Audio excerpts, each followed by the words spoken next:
welcome to Adam versus the Man. We have a bit of a situation this morning.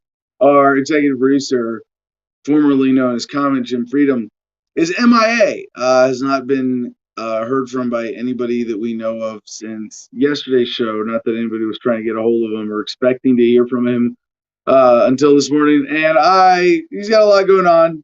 Wouldn't be surprised if he's sleeping in or his alarm didn't go off or something of that nature, or he's got some semi-urgent family issue he's dealing with. So not a missing persons bulletin yet, but we are running today's show with some fill-ins. CEO CJ Abernathy, the man who designed this platform, opened us up today, stepping in at the last second, and co-hosts Stephen McClure, also executive director of Homefront Battle Buddies, and co-host today, Ed Vallejo, also board of directors member of Homefront Battle Buddies, might be landing the plane today. We'll see. But we got a fun show. We got a few blocks stacked up. Today's title is The American Empire. And there's a reason that the show's titled this, not just like all of a sudden there are all these articles that go, oh my God, look, it's the Empire, and everybody's seen it. But when we say the American Empire, you got to ask, like, what is an empire? Is it an empire if we don't claim? Excuse me, oh my gosh, I said we. Was I just identifying with the American federal government? If the American federal government doesn't claim direct tax, sovereign, governing, ruling authority is over another territory, is it really part of the empire?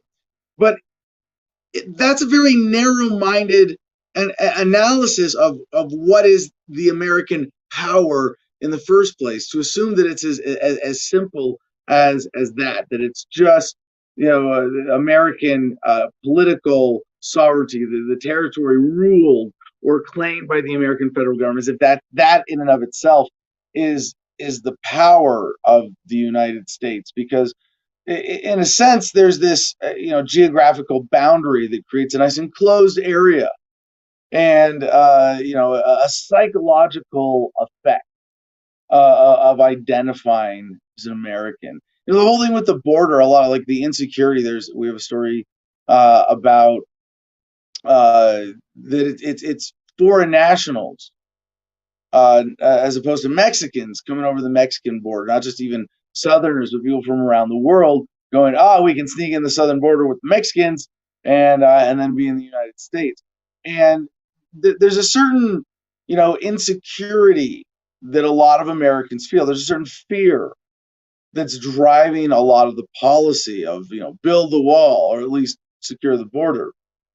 And you ask like a question, and why do you feel, like if you live, and I'm trying to think of a geographical example where someone crosses the border and becomes further away from someone. I guess if you live in the very southern tip of Florida, of America's penis, and someone in Mexico crosses the border from Tijuana into San Diego, if they're going westward, they're in the course of that crossing, or even if they're just going straight north, I think across the border, technically they're going further away from you, but they're within this area where they can travel freely, called the United States, and now you need to be afraid of them. And there's this weird sense that this is a very important measure of how they have us as citizens of the empire, the privileged 330 million U.S. citizens who live at the seat of this empire. We have this sense of security identity as a country generally, and when someone is in that bubble, it kind of scares us, whether it's rational or not. But to the idea of the American empire, what is the actual seat of the power? It's really the money and the corporate power. And when Major General Smedley Butler, who we've seen him mention every week on the show, got out of the Marine Corps and wrote the book War is a Racket. And this was in the 30s, I think he wrote the book. Describes himself as a high-class muscle man for big business who made Central America safe for Dole Fruit Company. Do we need to take over the government directly of another country? And I say we now, like we using the voice of the powers that be. Do we need to take over militarily? I mean, was the last time the American Empire directly conquered foreign land? And some might argue with what lines I'm drawing here for criteria, but think about the conquest of Hawaii, the Hawaiian Islands, sovereign before the American government showed up. And it might have been the last time when they could get away with it that directly. That kind of brutality, direct invasion, that kind of assault on sovereignty. And it's actually been shocking how little backlash there's been. And now a new Hawaiian independence movement is gaining steam in this era of reconsidering the history, rewriting, revising, and really rediscovering a lot of history that was buried. So it seems that since then, the American Empire has transited. Because remember, with Hawaii, sugar and trade, money and power, right? But if you can use the CIA to rig elections in foreign countries, and you can get direct control of the economic resources that you want, whether it's sugar fields, minerals, oil, labor, even cocaine, possibly marijuana. If you can get those things without direct intervention, if you can do it covertly, not only do you get more direct access to what you want, but you get less pushback. Pushback's bad for business. Violence is bad for business. Political strife is bad for business. Control is okay. Doesn't matter if we turn these third world countries into ghettos of the American empire where the real powers that be extract the resources that they want and then just rig the politics to make sure that it's good for business. Cobain Doritos and the Native Hawaiian people aren't doing too well. Yeah, well, certainly historically it's been, I mean, what was it, like 90% of the Native Hawaiian population decimated over a relatively short period of time.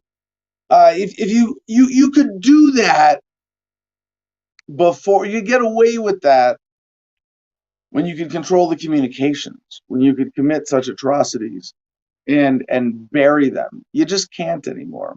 So for today's show, we have a great American Empire block, an economics block, a block about the law.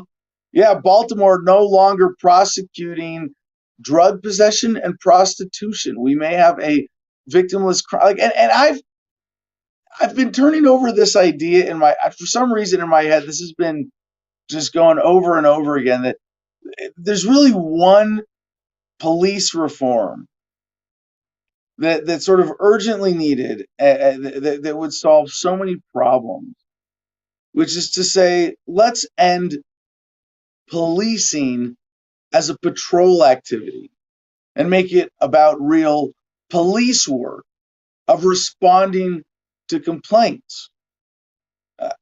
You can do that a lot. Sort of why are we, if we had a complaint only enforcement system, no victim, no crime, if no one's complaining, or there's not a dead body, or we don't think that some complaint is being suppressed, right?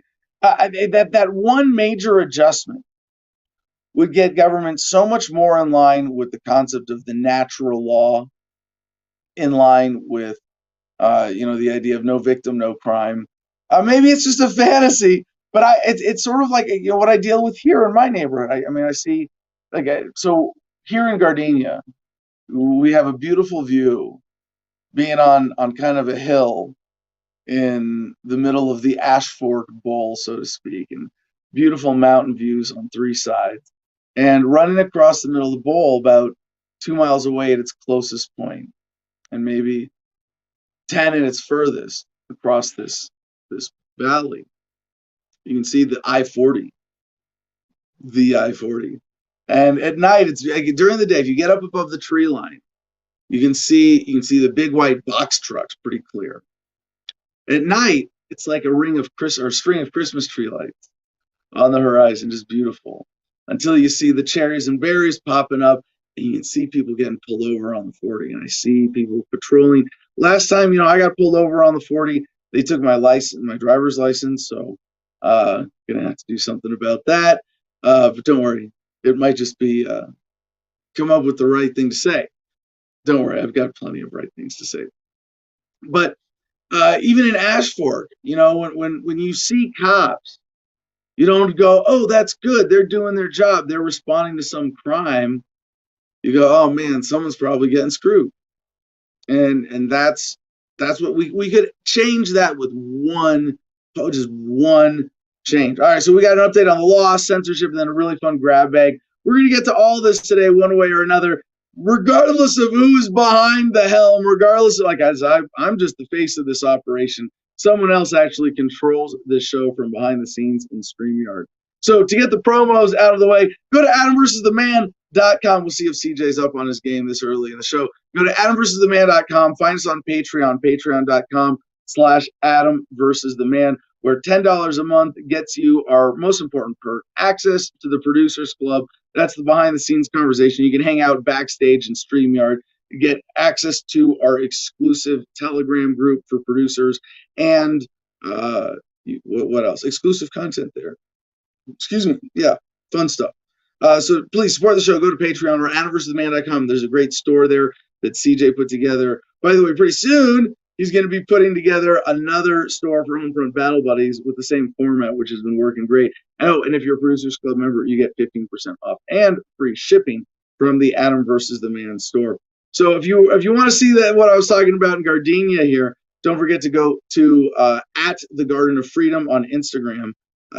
Fun stuff. I'm a little behind right now because we have been busting ass on the cabin, me and Pat here, and well, you can see the puppies there. Actually, CJ, why don't you click on the last meme I posted, because it's just a fun point to share.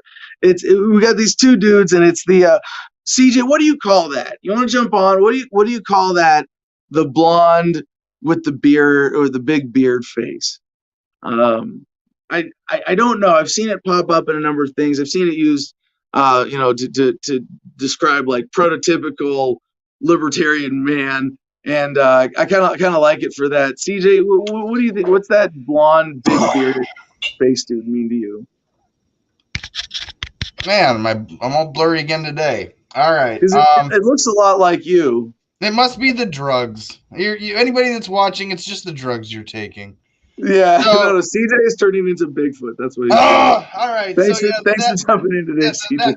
That came in as part of that whole political compass, and like they were making cartoon characters that kind of resembled, stereotypical political leaning spectrums on that political square. But hey, right. I do have good news for you. Your executive producer is backstage. So all right, well, hold on. Before we get to him, CJ, just finish the thought on this. What is that? What else does that face mean to you? And where was it on the spectrum? Was it just libertarian? It was in that lower southeast corner representing libertarian right. So rightish leaning libertarian. And then there's been various iterations of it that have evolved over time. I don't mind reclaiming it as like neutral libertarian, because on that political chart, slightly right-leaning libertarian is they don't have a middle. I really hate the square. The diamond is so much better. The square really promotes bad misunderstandings of political ideological distribution. So if that's just but there is something there's a little bit of a hard edge or hard nose, maybe, right libertarian edge to that base. So anyway, pop that meme back up, and we'll get Jim back on. All right, ladies and gentlemen, Jim Freedom is here. But pop that meme back up. So it's got those two guys standing in the field. One of them says, radishes are looking good. The other one says, yeah. And the first one goes, ever wonder what's going on in the cities? And he says, no, not really. And then underneath, there's a picture of some kind of riot with it looks like a cop car getting flipped. Yes, we are live right now. So it just makes me I posted this meme on my main Instagram and on the Gardenia one, because it speaks really well to the spirit of homesteading. if you think about the American Empire, you don't have to leave America to step away from the American Empire. You'll see how this is a very useful theme for today's show. But just stepping away from it, even within the borders, by uh, being more conscious in your lifestyle and just not supporting things that are unethical with your daily choices, whether it's paying a mortgage or rent or burning a lot of fossil fuels, uh, not growing your own food. I don't want to sound hypocritical because I'm not there yet, but being off grid for your energy use, that's a big one, for solar, for water. We got that going on here. And ladies and gentlemen, welcome back to the show. Comment Jim Freedom as producer, Jim, this morning. Yeah, everything okay, brother? You're just gonna rock and roll into this one? Yeah, sorry I'm late. Happens. I've been busting my ass out here, so I don't have my headphones in. I hope you can hear me okay. See, look Yeah, sounds fine. You got that manual labor soreness? Be ready. Yeah. All right. There, my sound. We can hear you just fine. All right. So, the only sponsor we missed here was GoGreenEnergyOnline.com. Really excited. They're going to be coming. Oh, and Cigar Federation. Thank you. GoGreenEnergyOnline.com is Jay Nygaard, and he's going to be out here this Saturday to install a wind turbine on the cabin. Really excited about that. And of course, CigarFederation.com. Promo code Adam10, 80AM10, all caps, gets you 10% off. So please check that out as well. Let's get our co-host up on screen today to announce our comment contest. Ed Vallejo, how you doing today, brother? Where are you coming from? Commander Kokesh, PFC Vallejo reporting duty. Adam, where are you coming from this morning? I'm at home in Winslow on my 5-acre off-grid property, generating my own power from the sun and soon to be generating from the wind also. I spoke with Jay Nygaard, and he's bringing that second turbine out, and I believe it's going to end up on my property. We're going to be turbine twinsies. Hey, Wait, are you getting the purple and gold one? I get the one you don't take. I think there's one that's just white and then one that's purple and gold. Yeah, one silver and one that's painted the Minnesota Vikings colors because it was on display at the Super Bowl. That's it. Cool story there.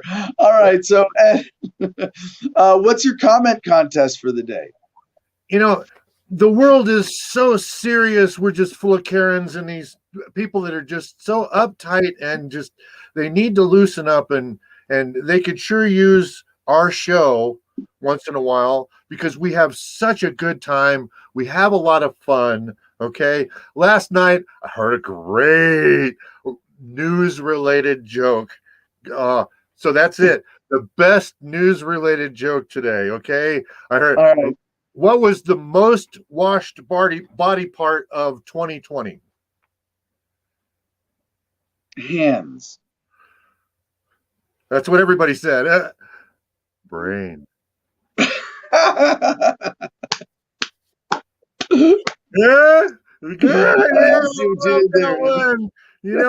I also heard another real good one, but this is a 99.97% chance you won't get it. yeah. That came up. That one came up like everybody thought of that. Right. Like a week into the pandemic when the stats were all pretty. Do you remember when we were like still looking at those statistics? They don't tell us that anymore. It's not, we figured out the mortality rate. It's just cases. I mean, the change in the flavor and propaganda. Yeah, but I came up with a COVID joke. Yeah, well, I threw that in there so that they can't try and use that in the chat. Well, COVID is uncontained today already. We do have a couple COVID-related stories, but let's keep the comments coming. Ed's going to be on them all day. So we are back up to full speed celebrating conservatism with us. I don't like Karen jokes report. I see I think that one could be, we could workshop that one a little bit. We could workshop that one a little bit. But yes, I see what you did there. All right, our top story today. We got to get into some, and I love what Ed said. We do have uh, we do have a lot of fun on this show. I think some of the most fun that you can have covering current events. But we do have to start with some gruesome news today, unfortunately. TheSun.com. Plucked to safety, Brit ISIS massacre survivors rescued in Dunkirk-style evacuation on beach littered with headless bodies in Mozambique. Now, I got to say, credit to the authors here, or the editors, John Lockett, credit for this story, for making the story about the positive side of this, that people escaped, not that so many people were killed. But we do want to get some visuals on screen with this story. Brits caught up in the ISIS massacre in Mozambique were rescued in a terrifying Dunkirk-style evacuation from a beach littered with headless corpses. Terrified survivors have described hiding in the shadows as they waited to be picked up by boats on sands strewn with the bodies of those mercilessly slaughtered by hate-filled militants. Reports tell of desperate people trying to escape the bloodshed in Palma by cargo vessels, passenger ships, local ferries, tugs, and recreational boats. Hundreds of militants who cut phone lines before their shocking attack stormed the industrial city on Wednesday, targeting shops, banks, and a military barracks. One contractor told the BBC that many who escaped the horror hid at the beach overnight on Friday and were evacuated by boats the next morning. As he said, local suppliers and companies, these guys were heroes of the entire operation. In the wee hours, they managed to coordinate and reach out to the evacuees on the beach and got them on boats and got them into safety. Where the hell was the support from big companies, from countries? And you go, wow, yeah. And you think about the surveillance state that we live in. And so there's a reason I'm sharing this story as the American Empire, part of the American Empire bloc. And if you think about just the American global surveillance state, how many billions of dollars are spent on that, plus the Five Eyes, the five major intelligence sharing nations of the world. Yeah, they knew that this was going to happen. So not only that, there were helicopters forced to pull back from their rescue efforts after they came under fire. Like they didn't know what was happening. This is definitely a let it happen on purpose kind of attack. As Lionel Dyke, founder of South African private security company Dyke Advisory Group, which helped evacuate a number of those trapped. It was total chaos. They completely wreaked havoc. And there's no evacuation plan. Yeah, earlier we saw how a Brit was killed and 40 expats were missing after they ambushed a convoy desperately fleeing a bloody hotel siege in the African nation. Oh, wait, this was in Africa? No wonder we don't care. No, this is the American Empire using foreigners as pawns to justify spending, to scare the American people, the citizens of the empire, into massive military spending, to accepting what is an absurd security apparatus. The security apparatus, how dare I give it that credibility by calling it that? The convoy of foreign contractors was attacked by Islamic State fanatics in the north of the country, leaving at least 7 dead, say reports from the scene. The bloody ambush happened outside a hotel in Palma near Africa's biggest gas project. Dozens of people, including young children, have been slaughtered during the 5-day siege of the mining town. Others are believed to be possibly being held hostage by the ISIS insurgents. Eyewitnesses claim dead bodies, many of them beheaded, were piling up. Now, the numbers, when there aren't numbers, of course there's going to be some sensationalism to this, but that in and of itself is part of the story. Around 200 expat workers have been holed up in the Amarula Palma Hotel. The British man, who has not been named, was killed when he tried to break the siege by smashing through the rebel lines in a convoy of 17 cars. At least 40 expats, including British, French, and South African nationals, are still missing. According to a report in the Daily Telegraph, a Brit named Philip Marr has not been heard from since attempting to flee Palma on Friday. Mr. Marr, believed to be in his 50s, is understood to have been with around 200 other expatriates at the hotel. The newspaper reported he works for RA International, a Dubai-based firm that provided accommodation and other logistics for expatriate workers. So there's more. There's a very long story. But skipping ahead, town destroyed. 2 Brits were among a group who were rescued by South African mercenaries in forests in Palma. British contractors are still working at the gas site, which is operated by French company Total.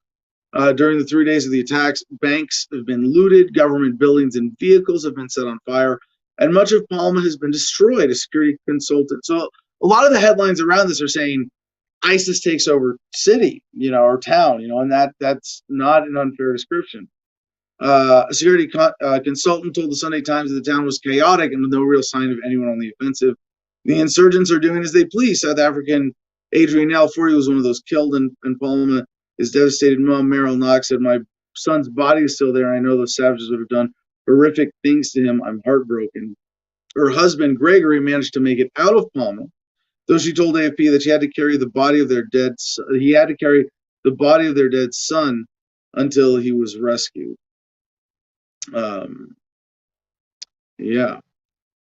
Human Rights Watch said witnesses described, quote, bodies on the streets and residents fleeing after the fighters fired indiscriminately at people in buildings. The hotel was later burned to the ground. Helicopters carried out nonstop rescues under heavy fire yesterday. U.S. President Joe Biden has described the extremists in Mozambique as a foreign terrorist organization. Now, he starts to see, a counter-imperial narrative emerging, perhaps. And if maybe we get to the ISIS side of the story, they would say, "Oh, well, no, we only killed the responsible for the imperialism and all the other deaths and drone strikes on wedding parties and blah." Who knows? Dozens of people. There's another link here. Dozens of people, including young children, have been slaughtered during the 5-day siege. Those are the kinds of reports that often get retracted as being hyperbolic, sensationalistic. So I do want to say we are going to see this tamped down. Eventually, a better history of this episode will be written, but there is more to the story coming from Palma, Mozambique, and we are going to have more stories on this, especially as it is being used to support more foreign intervention, which brings us to our second story, the American Prospect, prospect.org. How the Pentagon accidentally funnels millions to Iraqi militia groups it's also fight. Remember, ISIS came from the ashes of Iraq, where they stole a lot of equipment that the American military, I could say we here, that the American military left behind in Iraq, and some significant chunks of cash that were in the hands of the Iraqi government, which is really, as we already knew, a puppet government of the American government. So, leaked documents reveal that the defense contractor Sallyport enriched companies connected to Iranian-backed death squads. Iraq's Balad Air Base, home of the country's F-16 program, was running out of fuel at the worst possible time. It was the spring of 2017, and the Iraqi military was preparing a final push to remove the Islamic State from Mosul, a major metropolis in the north of the country that had fallen to the extremists 3 years earlier. But fuel trucks sent from Baghdad to the American military contractor that operated the base, Sallyport Global Services, were being ambushed. Without fuel, Balad's fighter jets wouldn't be able to provide air support to Iraqi soldiers battling the terrorist group. For the coalition fighting ISIS, the fuel squeeze was a self-inflicted crisis. Today, American influence in Iraq is felt largely through powerful defense contractors like Sallyport that act as unacknowledged boots on the ground. And I just, personal note here, and I know there are a lot of vets in our audience most days who will share a little trip down memory lane with me here. But when I was in Fallujah, this is back in 2004. Holy shit, it's 2021. Yeah, 17 fucking years ago. It was all about KBR, Kellogg Browning Root, and Halliburton as the big contractors in Iraq. And you talk about the American empire, that's it. And they were the ones, sitting in air-conditioned offices, running the gyms and the chow halls and the internet cafes, and then getting huge checks for a lot of different logistic functions around that.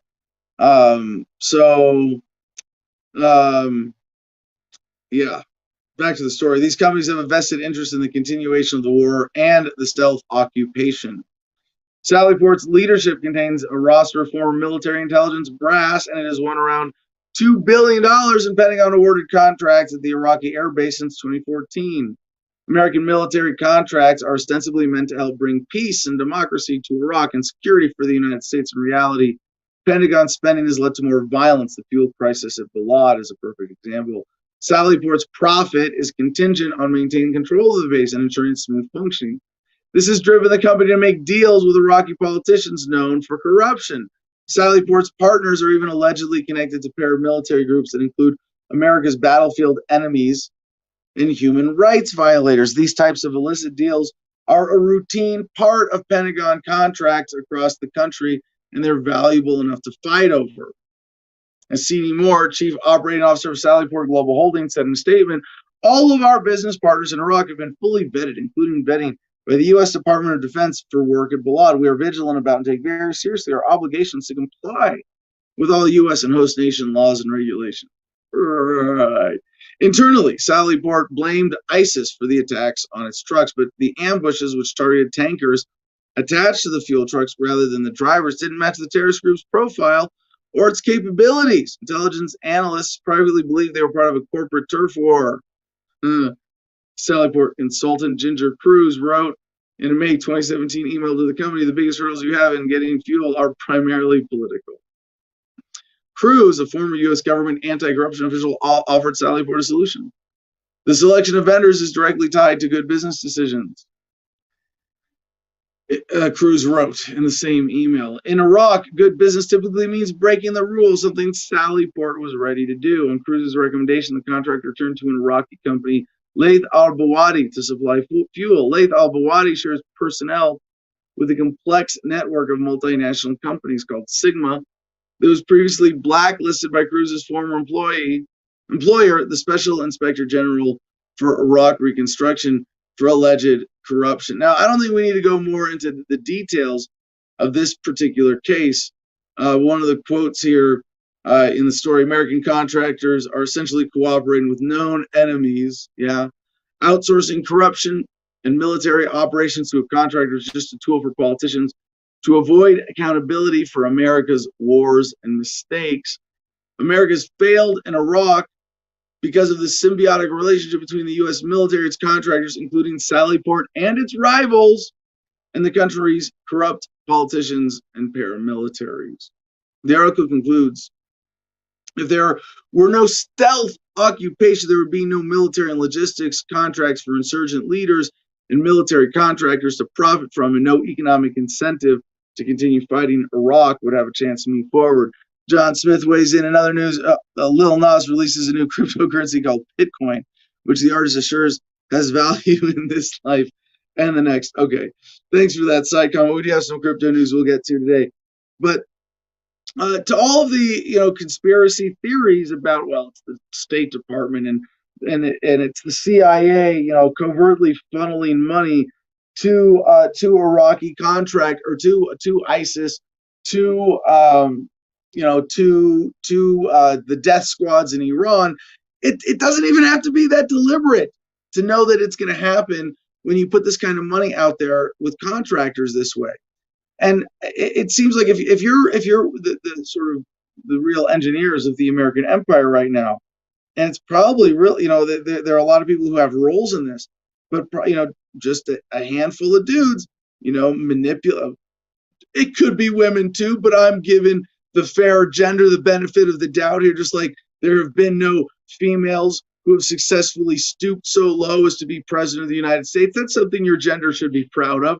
Similarly, when I accuse men of being primarily responsible for engineering the American empire, I think that's a fair observation of a gender bias that exists in reality.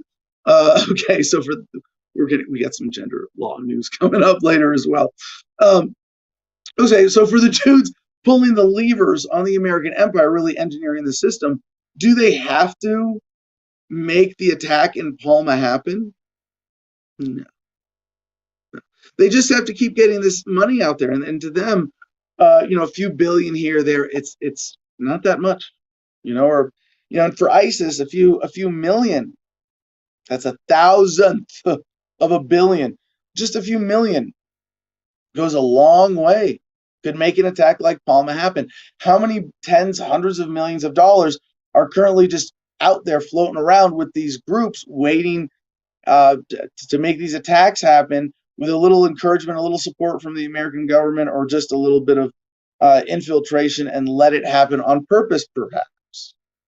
So that's one aspect of the American empire. But since COVID is already uncontained on today's episode, we go to Becker News for our next headline. Dr. Fauci and Chinese communists caught colluding on mass vaccinations, extended lockdowns. Now, caught colluding, I'm like, wait, what's the source? Okay, Becker News, little sensationalist. They're doing this in the open. They're talking about a virtual panel with his counterpart, Anthony Fauci, longtime Chinese Communist Party member, Dr. Zhong Nanshan, which was hosted by the University of Edinburgh, posted in early March.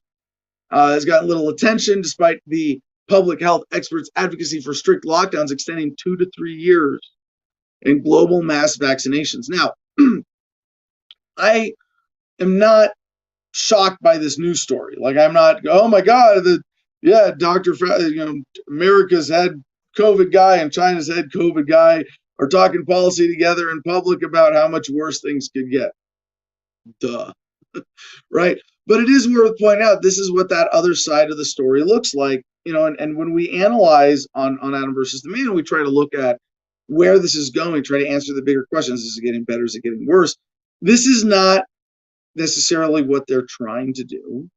It's just what they're talking about publicly. Now, I'm not trying to play this down because they're raising this possibility. Like it's one of the ways that government operates. And this is like not at all conspiratorial. You see this at like, benign city council level. Like, hey, we want to put, I'm thinking Parks and Recreation, like, hey, we want to build a new park here. Let's say that it's our plan, or let's talk about it, or throw it out with a bunch of plans and see how the public react. Or, and it's this kind of manipulative thing, like, let's suggest an idea and see and present it in such a way that might be dishonest or disingenuous in order to test public opinion and get a certain reaction.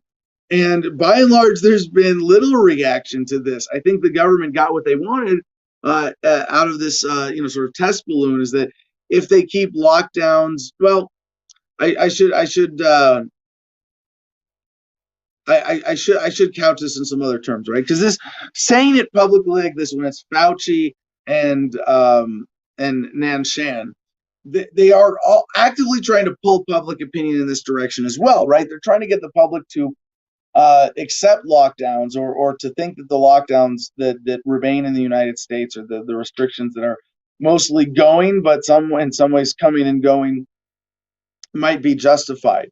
And of course, for the rest of the world, there are other places where, like in Brazil, they're experiencing, another wave of COVID, and then we could get another wave of propaganda that would make people think there's another wave here in the United States at any time.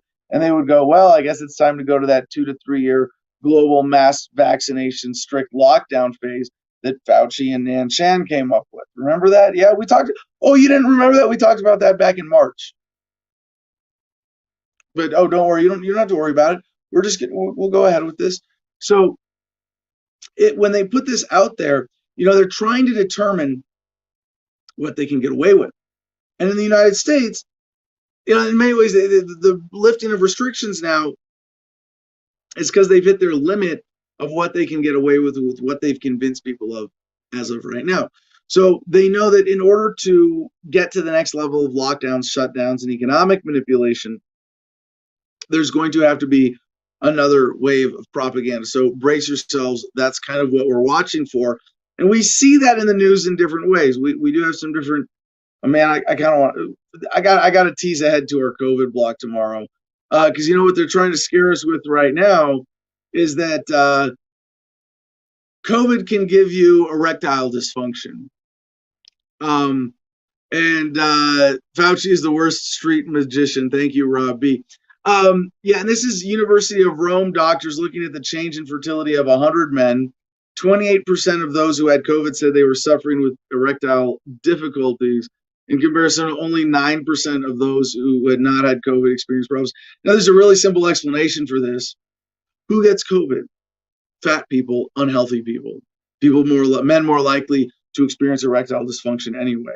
But be afraid, your penis might explode or just stop working. All right, back to Taiwan now, and this is a fun story in a follow-up to the Suez Canal ship blocking.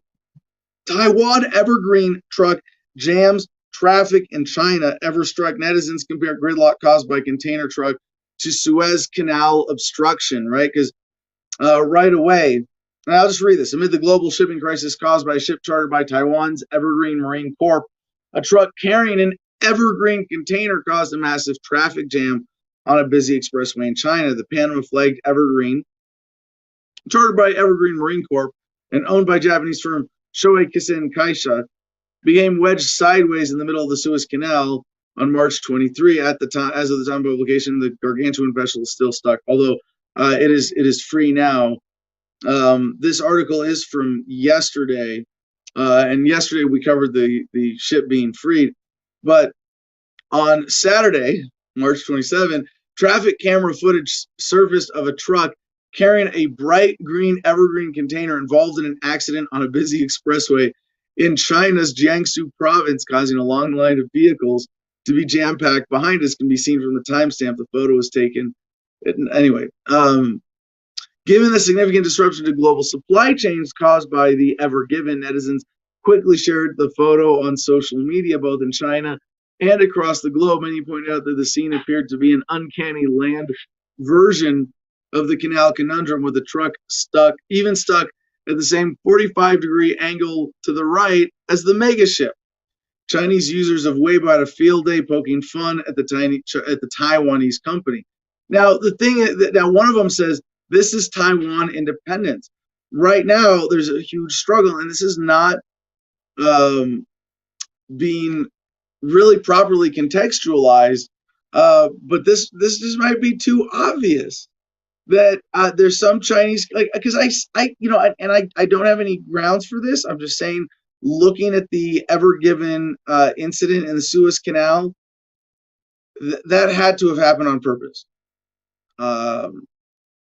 There's so much money at stake, and keeping those major container ships from running aground that they've got underwater sonar, navigation, weather prediction. Like they say, oh, it was wind blew the no. I mean, yeah, maybe it was wind, but because they didn't account for it, why not? Had to have been made that happen on purpose. And then I see this, right? And Evergreen Group claims it does not operate a trailer truck line in China, reported China Times. And it's just the visual. It's a truck with Evergreen on it in big letters. And it's a Taiwanese company, while China has recently made huge inroads to Hong Kong and is in the process of throwing its weight against Taiwan, trying to bring Taiwan back under Chinese rule. Doesn't look like it's going to happen for a lot of reasons. I think from a distance. I mean, the Chinese government is putting a lot of effort into this, so they must think there's some reason to try, or maybe they think it's a low likelihood of success, but they have to try anyway. Who knows? But just accounting for how the world is creating a greater expectation of right to self-determination, that decentralization of government, that localization is the natural course of things. I think there's it seems highly unlikely that China is going to be able to take over Taiwan, although I was surprised that they were able to take over Hong Kong as much as they were. But again, let's connect this to the bigger narrative of COVID, shall we? Because remember the protests in Hong Kong for autonomy for Hong Kong, as China was pushing in on that. And then COVID struck, and they were able to suppress that movement and those protests and install a Beijing puppet government in Hong Kong. So if they're trying to do the same thing in Taiwan, maybe it starts with this, oh, look, Evergreen. Yeah, that Taiwanese shipping company that screwed up the Suez Canal. Oh, and then they got a truck stuck on a Chinese road. To make these two industrial accidents happen for a government would actually be relatively easy. I mean, to get the Ever Given stuck, I mean, you got one person in navigation to make. I mean, I'm sure they've got multiple people, so maybe you gotta recruit 2 people. You got to buy off 2 employees. And then the truck. It's a truck being driven in China, but it's not even an Evergreen truck company. It's just and it might not even be a container that they're using, but it's a container with Evergreen painted on it. So that's why China Times, reported, as it says here, Evergreen Group claims it does not operate a trailer truck line in China. Patrick Lewis, hey, I feel bad. Hey, Patrick from across Gardenia, I feel bad for all the people in those containers. Was that a 3-day layover? Sounds worse than a Greyhound. Yeah. So although Evergreen so the article here concludes, and this is just another indicator of the strangeness of the coincidence here, given that it fell on that brand when there's so much international ownership here. Although Evergreen is the charter, the owner and shipbuilder are Japanese. The captain and crew are Indian. The pilots are Egyptian. The operator is German. The insurer is British. The cargo is made in China. The salvors are Dutch. The ship is Panamanian. And the classification society is American. And that is actually sort of typical in international shipping. I wouldn't be surprised to see if more comes out here. Now, to the Associated Press, we go to Myanmar, and 2 stories. One from yesterday we didn't get to. Myanmar forces kill scores in deadliest day since coup, as Myanmar's military celebrated the annual Armed Forces Day holiday with a parade. Saturday, in the country's capital, soldiers and police elsewhere killed scores of people while suppressing protests in the deadliest bloodletting since last month's coup. The online news site Myanmar Now reported late Saturday that the death toll had reached 114. A count issued by an independent researcher in Yangon, who has been compiling near real-time death tolls, put the total at 107, spread over more than 24 cities and towns. That's more than the previous high on March 14, which ranged from 74 to 90. The killings quickly drew international condemnation, including a joint statement from the defense chiefs of 12 countries. It said, quote, a professional military follows international standards for conduct and is responsible for protecting, not harming the people it serves. We urge the Myanmar armed forces to cease violence and work to restore respect and credibility with the people of Myanmar that it has lost through its actions. Yeah. The European Union's delegation to Myanmar said that the 76th Myanmar Armed Forces Day will stay engraved as a day of terror and dishonor. Quote, the killing of unarmed civilians, including children, are indefensible acts. And it's interesting to see here. There is a photo with the story, and the caption is, anti-coup protesters prepare makeshift bow and arrows to confront police in Takeda Township, Yangon, Myanmar, Saturday, March 27, 2021. The head of Myanmar's junta on Saturday used the occasion of the country's Armed Forces Day to try to justify the overthrow of the elected government of Aung San Suu Kyi, as protesters marked the holiday by calling for even bigger demonstrations. So back to the let it happen on purpose, right? Did the United States let this happen on purpose? Maybe there was someone in the CIA watching this unfold who knew what was happening. And the thing is, they could have stopped it, right? You think with all the power of the government to manipulate foreign governments to bad, even if this coup was sort of organic, a military junta, as opposed, if the CIA didn't make this happen to begin with, right? The fact that they let it happen means that they wanted this to happen, and if not them, somebody.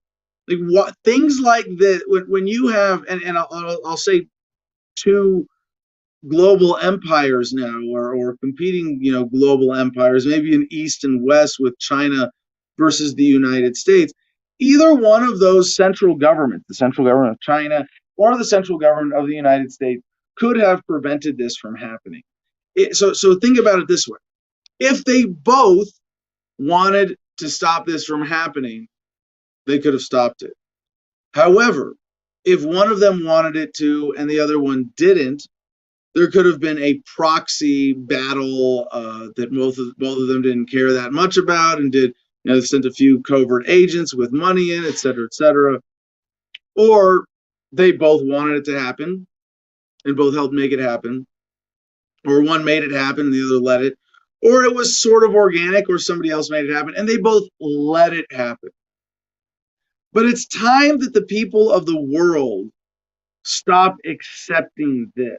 And I think there is going to be a shift to a more humanitarian military policy that we've been expecting from the United States government since World War II, really, if not, Vietnam or the Gulf War.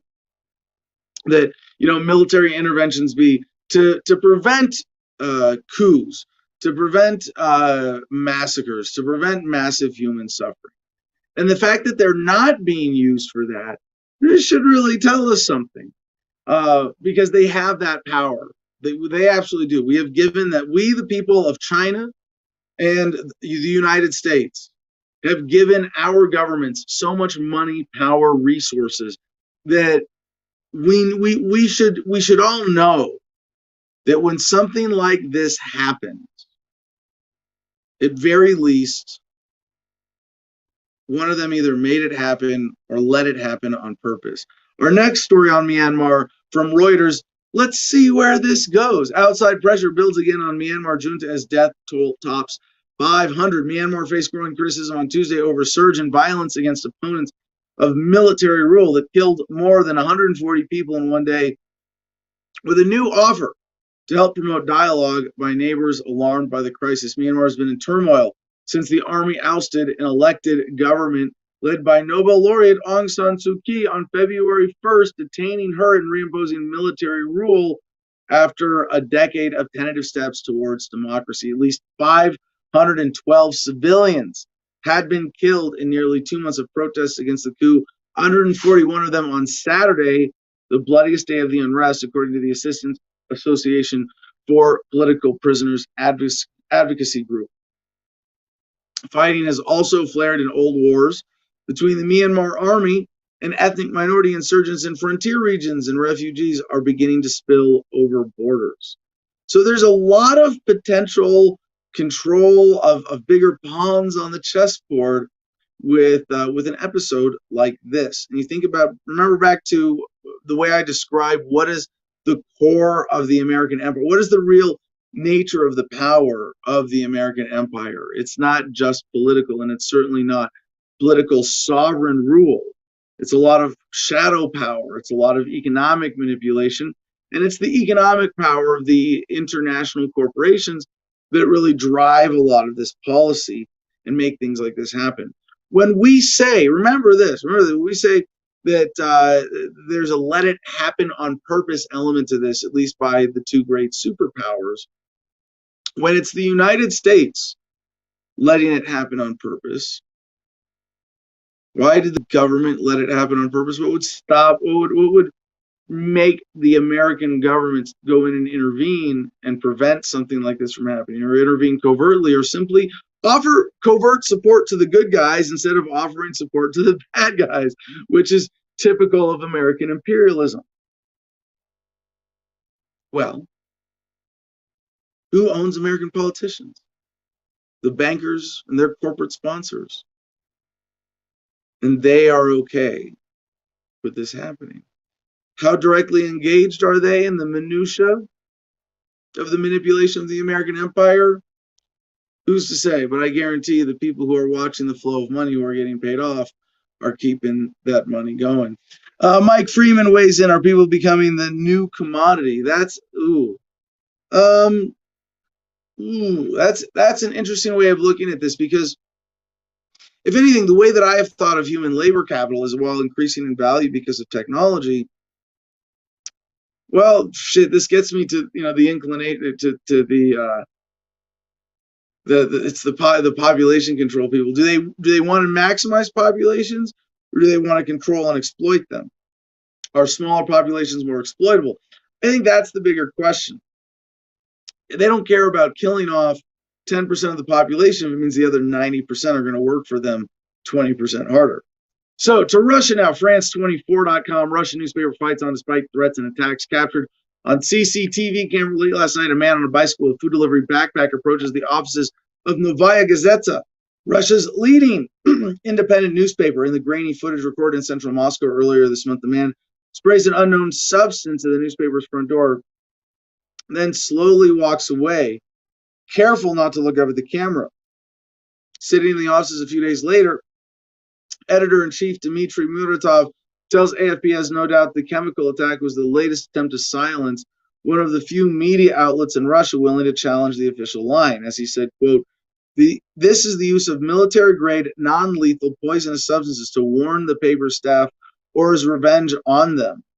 Several employees felt unwell after the attack, and it took days of cleaning to get rid of the horrible stench, with the strip of pavement that was sprayed having to be removed. It was hardly the first attack on Novaya Gazeta and far from the worst. Since the early 2006, Novaya Gazeta journalists have been killed in connection with their work. Their black and white portraits now hang together in the newspaper's office. It's no secret that when they killed Anna Politkovskaya, I wanted to close this newspaper. This newspaper is dangerous for people's lives, Muratov said. Politkovskaya, who spent years reporting for the Novaya Gazeta on rights abuses in the Kremlin's war in the North Caucasus region of Chechnya, was shot dead outside her apartment in 2006 at the age of 48. As Muratov says, the newspaper's journalists were categorically against this. They believed they would violate the memory of Anna Politkovskaya if we closed down. They convinced me. So this is, the unwanted gifts is how they describe their attacks. Let's see, what are the other attacks? I'm sorry, I didn't have this marked here. In 2018, its office received an unusual delivery of a funeral wreath and several ram's heads with a note addressed to Denis Kortkov, who covers the Wagner mercenary group. His investigations have shed light on Wagner's operations abroad and on its alleged ties to a Kremlin-linked businessman. Kortkov tells AFP that despite these gifts and false articles written about him over the years, he does not plan to stop his work or leave the country. He says, wearing his signature round sunglasses and smoking a pipe, it is quite difficult to do journalism about Russia from outside Russia. If every reporter who wanted to write the truth left Russia, he says, quote, we would then have a lot of single-use journalists in Russia. You write one controversial story and then you leave. You can have a whole colony somewhere. And it makes me think about like journalists in the United States. If they're not being threatened or censored or shadow banned, then they're not really doing their job as journalists, are they? Wall Street Journal, next headline, a U.S. diplomat's wife was a social media star, told Chinese trolls aided by state media came after her. Oh, is that how this works? Sui Chuang was referred to as the most famous diplomatic wife before she became the target of a vicious months-long attack on social media. In U.S.-China diplomatic circles, Sui Chuang was once referred to as the most famous diplomatic wife and credited with helping the U.S. score soft power points with Chinese people at a time when few others could. The wife of the former U.S. Consul General in Chengdu, Jim Mullinax, she was a popular Taiwanese-American food writer and budding musician who amassed a huge following on Chinese social media, where more than 500,000 fans followed her posts on cooking and music, even as political tensions were rising between the U.S. and China. In 2019, as the U.S. and China traded tariffs, she was named Cultural and Tourism Ambassador for Chengdu City. Then in July, Chinese social media users turned against her. They seized on a comment she had made in an earlier post, when she later said she regretted, and flooded her social media feeds with vitriol for months. The online attack was both encouraged by state media and unusual for how long it lasted, according to experts who study Chinese media. Telltale signatures of an intelligence operation, not organic social media activity. Ms. Chuang's transformation from celebrity to pariah offers a vivid window into rising Chinese anger at the U.S. It also highlights a challenge for the Biden administration as it builds a strategy for dealing with Beijing at a time when political tensions have eroded the diplomatic and cultural ties between the two countries. Said Drew Thompson, visiting senior research fellow at Lee Kuan Yew School of Public Policy in Singapore, former U.S. Defense Department official. This groundswell of anger is something the new administration needs to keep in mind if it seeks to rebuild people-to-people exchanges. So it's funny. This is happening, and they know that this happened. The people at the highest levels of government know that she was attacked by government-sponsored trolls for political reasons, and there's not much she can do. The article concludes, China's Ministry of Foreign Affairs said in reply to the Journal that it didn't know of Ms. Chuang's situation. Of course they didn't know. And that the State Department's comments were groundless. Oh, the statement says, sorry, backing up a paragraph. The State Department said it was aware of the instances in which Chinese state-controlled media participated in and encouraged online efforts to troll and harass U.S. citizens, U.S. diplomats, and their family members. It is a tactic used by thuggish regimes, not responsible nations. Now, they're missing a point here, which is really interesting, because, like, say the United States federal government wanted to come after me in a way other than shadow banning, censorship, and legal persecution, right, like we're already experiencing here, and instead wanted to go active again. And they wouldn't, because it would ruin the shadow banning effect. It would probably give me more promotion and have a whiplash effect in the United States. And remember, they can only use these tactics so many times before they wear thin, and everybody starts thinking about one of Ernie Hancock's favorite sayings, everything on the internet is fake. So, or I think, he said, nothing on the internet is real. That's it. Nothing on the internet is real. And when, judge content for yourself rather than comments on it or other people's opinions of it. I mean, that's an important aspect of being a conscientious consumer of information. But that they can use the media they could criticize me in the mainstream media, which has been done. And then, well, shit, now I think about it, this might have been done to me too, well back in the days of Iraq Veterans Against the War, perhaps in a more obvious way. But yeah, there have been times I've been criticized in American mainstream media and then seen a flood of hate online. And I'm seriously just putting this together now that I may have experienced this as well. Not as obvious, not as blatant, and maybe, I don't know.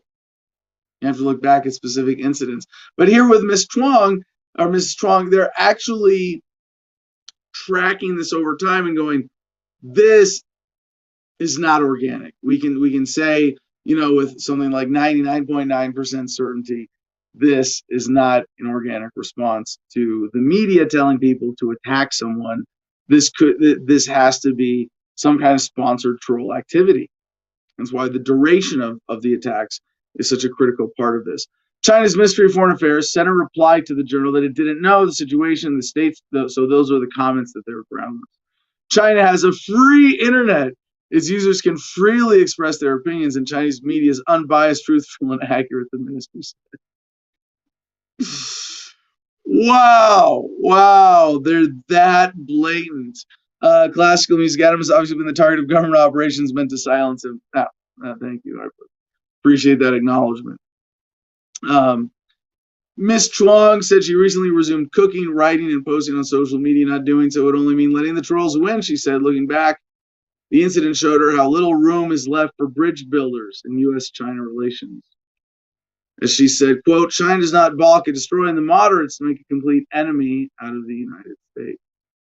Now, they might even be making this story happen as the high-profile example so that they can get away with doing the same thing to people like myself who have a message that represents a real threat to the power structure, and therefore, you don't see it. Hey, look, governments are shadow banning high-profile political figures on each other's teams. We're not doing that to the people who are threatening the whole system of government as we know it. No, of course not. All right, so next, AFP, Yahoo News, another story of censorship. Yet Thai billionaire charged with royal insults over vaccine video. A billionaire Thai opposition figure was charged Tuesday with defaming the monarchy after he questioned the government's alleged over-reliance on coronavirus vaccines from a company linked to the royal family. Thanathorn Juanggrun-Gruankit. I'm just covering the story because I want to say that name. I'll do it again. Thanathorn Juanggrun-Gruankit, founder of the now dissolved Future Forward Party. He's got to have a nickname, right? Posted a video on Facebook in January in which he queried whether Thailand was leaning too heavily on Siam Bioscience for its vaccination campaign. The company is owned by the Crown Property Bureau, which manages the royal family's multi-billion-dollar fortune. Police on Tuesday charged Thanathorn with lèse-majesté and a computer. It's funny how even AFP, they would normally use a last name, but they're using his first name here. Police on Tuesday charged Thanathorn with lèse-majesté and a computer crime over the video, but he was defiant. Quote, "It has had a positive result, encouraging the government to reassess the vaccine policy to manage the COVID-19 situation. There is nothing to worry about," he said after being charged. Quote, "The police did not bring up any quotes or anything that was said. Specifically, it was generally charged for speaking via Facebook. Those convicted under Thailand's strict royal defamation laws can face up to 15 years in jail per charge." Thailand, and that's one of those things, well, every sentence could be a separate charge, right? Whew. Thailand has ordered 61 million doses of the AstraZeneca vaccine Siam Bioscience plans to manufacture 200 million doses of that vaccine for the kingdom and wider region each year.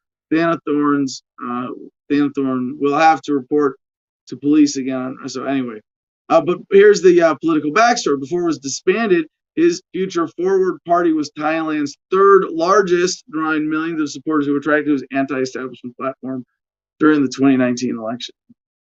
Yeah, well, COVID has provided the cover and the excuse to level charges of lèse-majesté against Thanathorn here.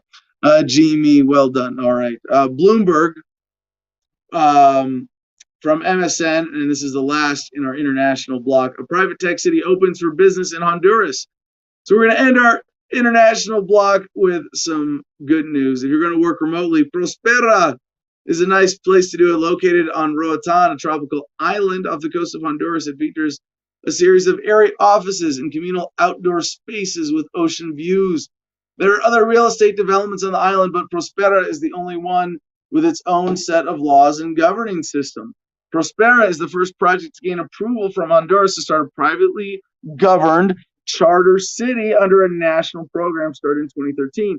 It has its own constitution of sorts and a 3,500-page legal code with frameworks for political representation and the resolution of legal disputes, as well as minimum wage, higher than Honduras's, and income taxes, lower in most cases.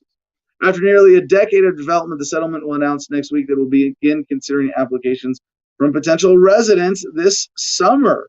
The first colonists will be e-residents. Prospera doesn't yet have housing ready to be occupied, but even after the site is built out, most constituents will never set foot on local soil, says Eric Brimman, its main proprietor. Instead, Brimman expects about 2/3 of Prosperans to sign up for residency in order to incorporate businesses there or take jobs with local employers while living elsewhere.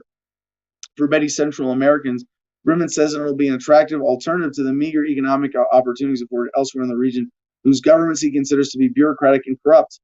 Quote, "You can have the rule of law virtually," Brimman said. So this is really exciting. The idea behind charter cities, along with their predecessor seasteading, which sought to create independent nations floating in the ocean, is to compete for citizens through innovative, business-friendly governing systems. For some reason, the idea has long been linked to Honduras, an impoverished country whose governing system is classified as partly free by the human rights organization Freedom House.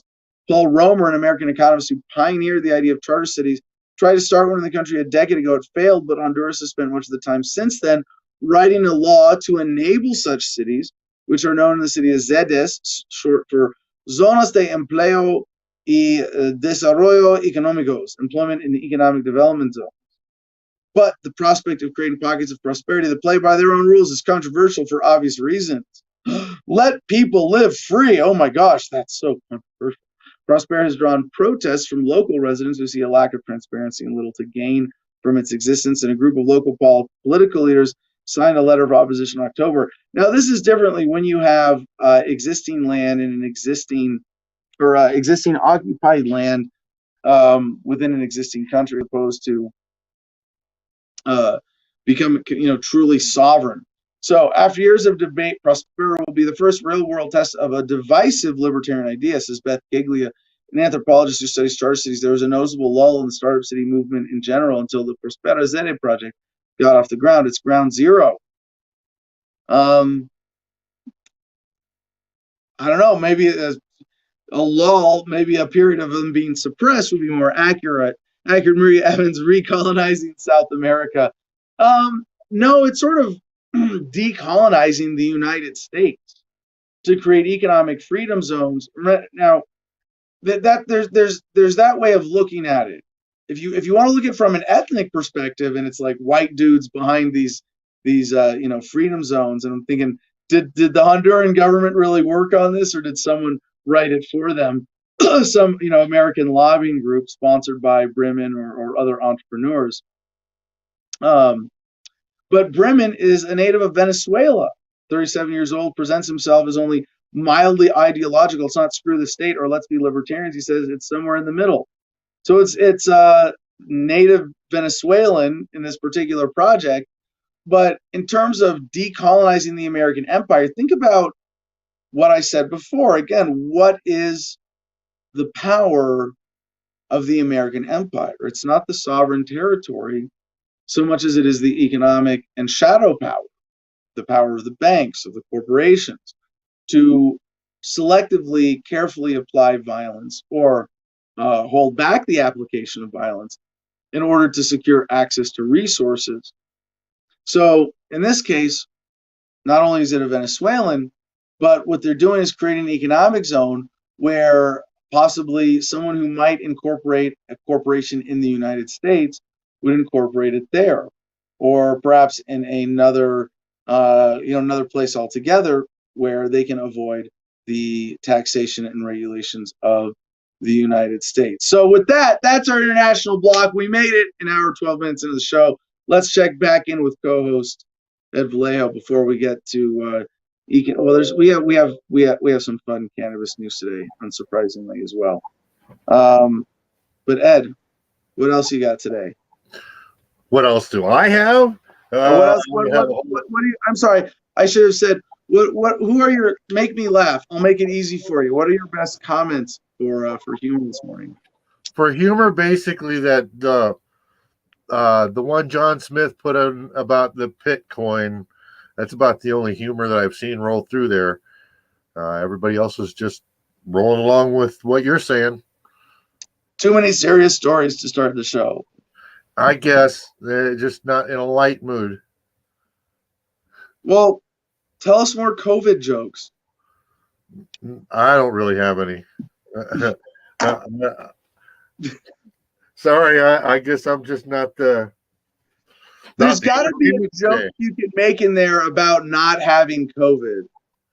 A joke you can make about. Oh, I do have one. Who benefits most from the mask mandates? Who benefits most economically and pretty much in just about every way? That's a good question. Who benefits most, like specifically from that part of it? Ugly hookers. What? Ugly hookers. I knew there was a good joke coming, but that's a serious question to ask, right? Because you could say, mask makers, mandate that everybody makes your product. Classical music got it. Ugly people. Classical music got it. Ugly people. Yeah. No, I wonder about that sometimes. People. Let's turn that around. Say who benefits the most from the mask mandate? People with very pretty eyes.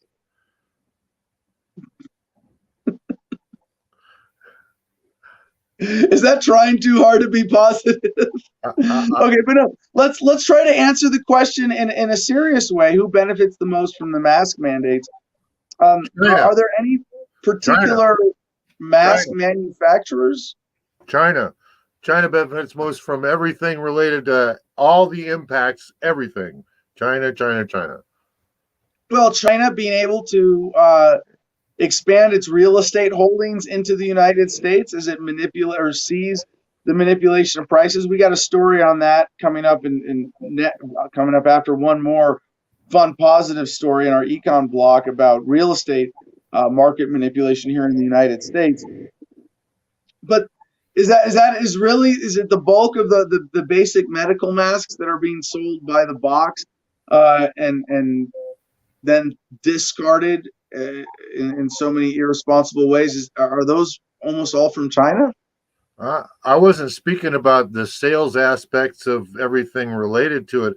I was talking about more like the more America is debilitated, the more the power of China rises. Okay, I mean, America and the evil people in charge in America for a long time have been selling everything off they possibly can to line their pockets as quickly and as much as possible. And China has been buying it all up and buying it all up and buying it all up. Well, somebody's going to want to start to take possession of what they've bought and paid for. And that's the systematic process of what's going on right now. I mean, you let everybody that it doesn't belong here to flood right on in, and wants to stop the Chinese to be amongst them. Well, because I had not asked this question directly myself. There's sort of these obvious dynamics around masks, but thinking about the bigger vaccine racket right now. Do you think there's a significant, I mean, who benefits? Maybe the vaccine racket is a bigger racket. I don't know. I suppose over a year, even a casual consumer who doesn't like masks but accepts being handed them at stores will probably spend more on masks than the vaccine. But that if you scare people into wearing masks or mandate masks and then say, well, if you buy this other product, you won't need the masks. You don't have to wear the mask if you buy my vaccine. And so it might be part of that bigger manipulation, and it's kind of subjective weighing them out. I don't know. How do you think those two? Well, calling it a vaccine is the misnomer to begin with. Because they say it's a vaccine, even though you and I both know it isn't. That's the biggest reason why it's accepted by the masses. I mean, if you said, no, it's not a vaccine, it's an mRNA recombinant, it's something that reprograms your system and changes you into something different, and, it's never been tried before, and, oh, by the way, it killed all the test animals we tried it on, then it might be accepted a little bit differently, you think?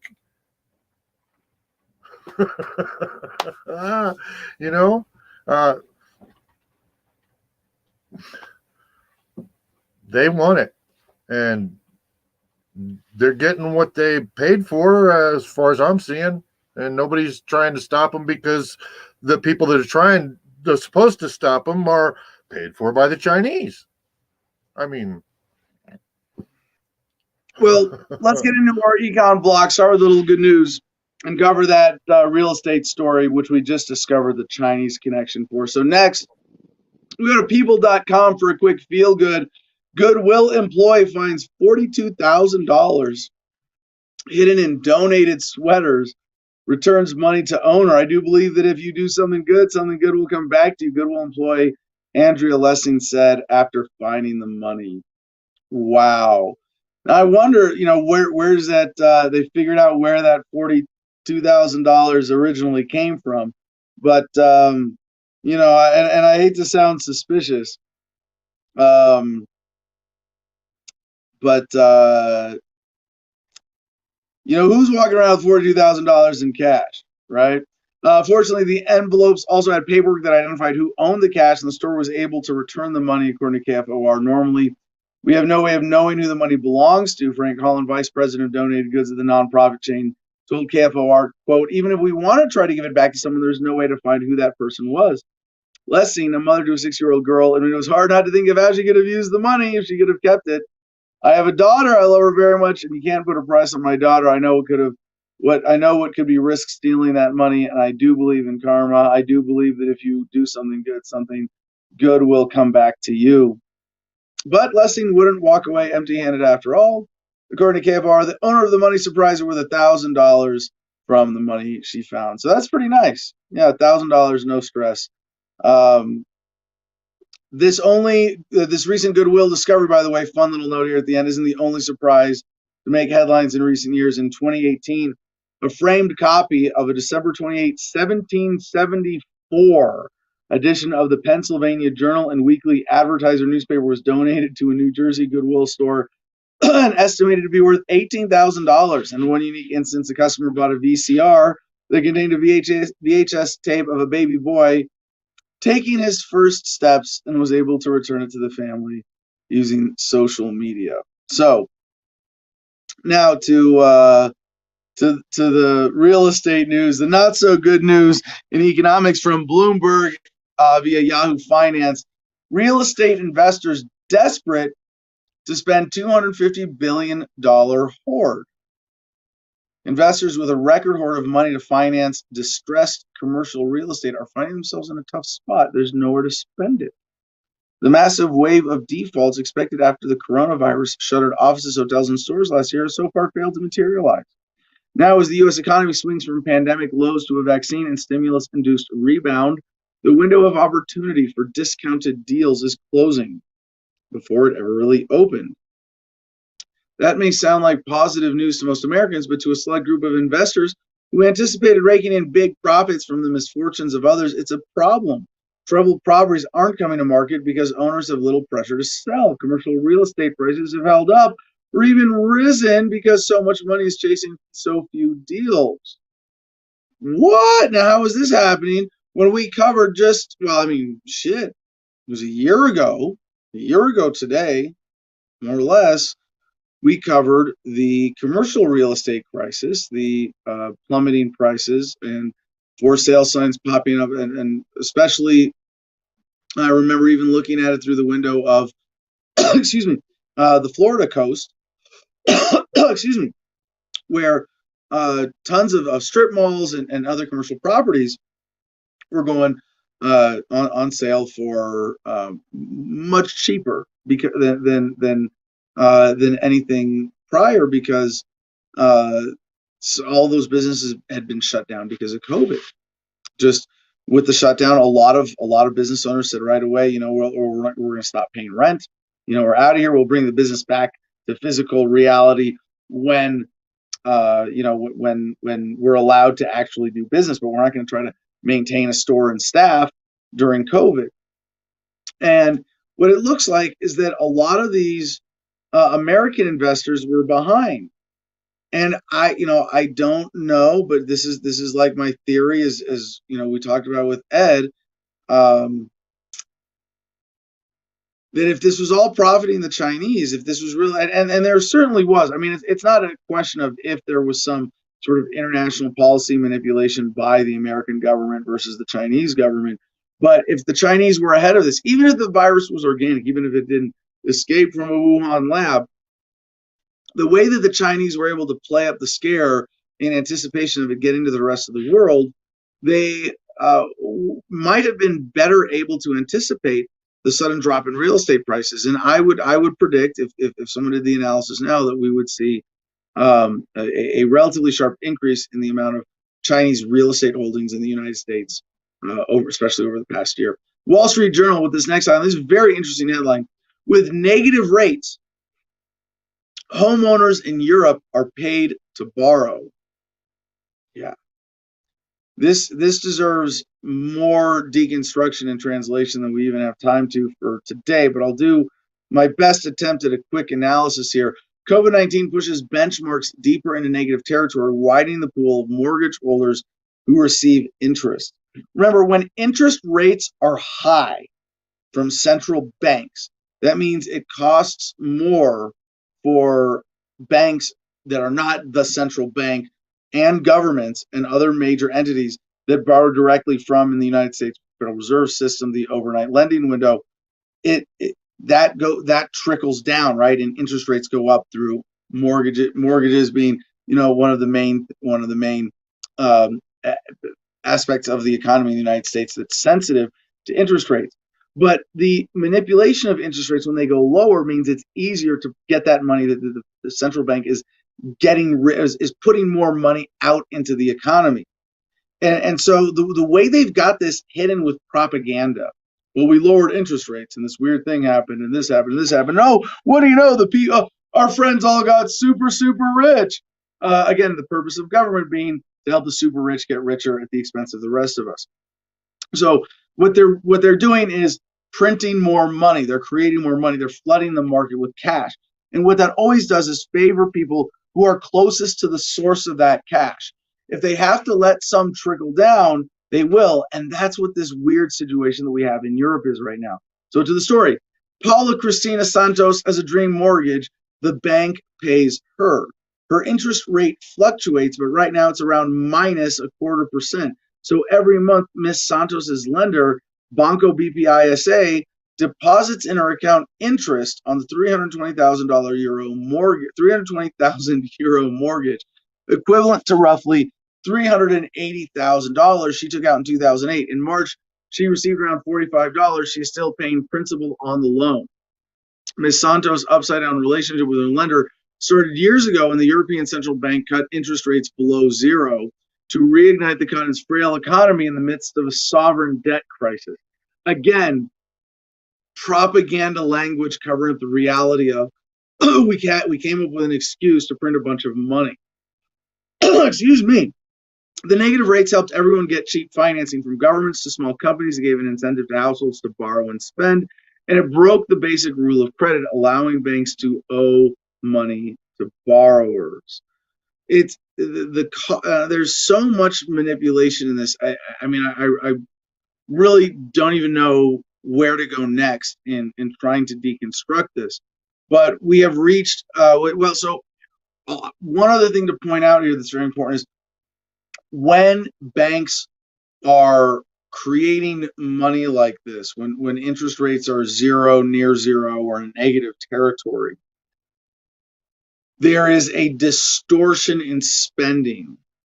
And what it does is creates a much deeper problem of concentration of wealth in the hands of the few, because poor people are not inclined to save. People who have cash, you're more likely to spend it if you know that cash is losing value. But it doesn't matter, because you spend it, you give it back to corporations. Like even here in America, to connect to this most recent stimulus, $1,400. Where does $1,400 get the average American? Caught up on bills, and then they pay gas to go spend money on essential quality of life stuff that we expect to have that we might not. They go spend it on cheap Chinese stuff, plastic stuff from Walmart. Classical music. Do the ruling factions have absolute control over the market? So of course it's not absolute control, but they are able to control the major forces by controlling the money and controlling who has access and control of the resources, as we covered extensively in our American Empire segment. So, Mrs. Santos' case was supposed to be rare and mostly over by now after the ECB cut interest rates to below zero in 2014. Economies in the Eurozone improved, and expectations were that rates would rise in a few years. But the coronavirus pandemic changed all that. As economic pain in Europe drags on, the negative rates remain, and they are getting lower. As a result, more borrowers in Portugal, as well as in Denmark, where interest rates turned negative in 2012, are finding themselves in the unusual position of receiving interest on their loans. When I took the mortgage, I never imagined the scenario, neither did the banks, and Ms. Santos, a 44-year-old business consultant. Deco, Elizabeth, and it goes on. There's more examples of this. But another way of looking at this would be when they put out, $1,400 stimulus after everybody being so denied the right to work in many ways, shutdowns, lockdowns, stay-at-home orders, et cetera, et cetera. Well, we have to keep the peasants fed. Let's give them a little bit of what we're stealing from everybody who's still working and productive, or is productive resources. Andy Martin, did you ever read about how the East German Stasi used a policy called breaking souls? No, I did not. I would appreciate seeing a link about that. If you want to email it, adam@thefreedomline.com, please. Excuse me. I don't know. Should I drink more water? Is that it? We're only 3/4 of the way into the show and still not to our grab bag yet. I'm waiting for the story to come up to give me an excuse to take another big bong rip, and that'll make things better, I'm sure. Reuters next at Yahoo Finance also Exclusive, Visa moves to allow payment settlements using cryptocurrency. So yeah, good news to celebrate there, as we seem to have significant good crypto news almost every day now. Next, we go to insider.com. This is the really big one, kicking off our block on the law. Baltimore will no longer prosecute for drug possession, prostitution, or other low-level crimes after pandemic experiment success. Now, there's still one big problem with this, they say low-level crimes, not victimless crimes, but obviously when they say drug possession and prostitution, that's a really positive development, because obviously low-level crimes tends to mean victimless crimes. A year ago, Baltimore stopped prosecuting low-level crimes to stop the spread of COVID-19 in jails. And oh, by the way, it had all these other great effects. On Friday, officials announced those policies would become permanent after the last year's success. Drug possession, prostitution, and urinating in public are among the crimes no longer being prosecuted. Baltimore State's Attorney Marilyn Mosby announced Friday the city would no longer prosecute low-level, non-violent, so in that sense victimless, offenses after a year-long experiment during the COVID-19 pandemic. Mosby stopped prosecuting such crimes a year ago as part of the COVID criminal justice policy's effort to prevent virus transmission in jails and prisons, a move that was adopted by prosecutors in other cities as well. A year on, my computer's going to be done. So Ed, you want to cover for me while I let's get Ed back up on screen here. Co-host Ed Vallejo, ladies and gentlemen, covering for another technical difficulty this morning. My laptop's down. I thought the battery was more charged, and I got to go take a few minutes to go get the power cable. Do you want to vamp for me and we'll get back to the block, or do you want to vamp for the last 30 minutes of the show here? Whatever you need. All right. Well, why don't you cover for me and talk to the audience and cover comments? And there's CJ. CJ's gonna vamp. CJ, actually, there is a transgender story that's in the file today. I don't know if you noticed this. You want to pull this up for me while I'm down here? I forget which state. I'm going to go to t.me/Adam versus the man, which, again, Jim, if you don't mind. And I'm going to pull up the show notes, and I'll try to help you out here. So there was a state legislature that banned underage gender reassignment surgery. Now, for the sake of conversation as libertarians, we have to separate the arbitrary nature of government policy, saying you have rights that start when you turn 18 to begin with, because it should. There's no right that you have as a human being that is subject to an arbitrary time determination by government. Your rights are inherent regardless of your age.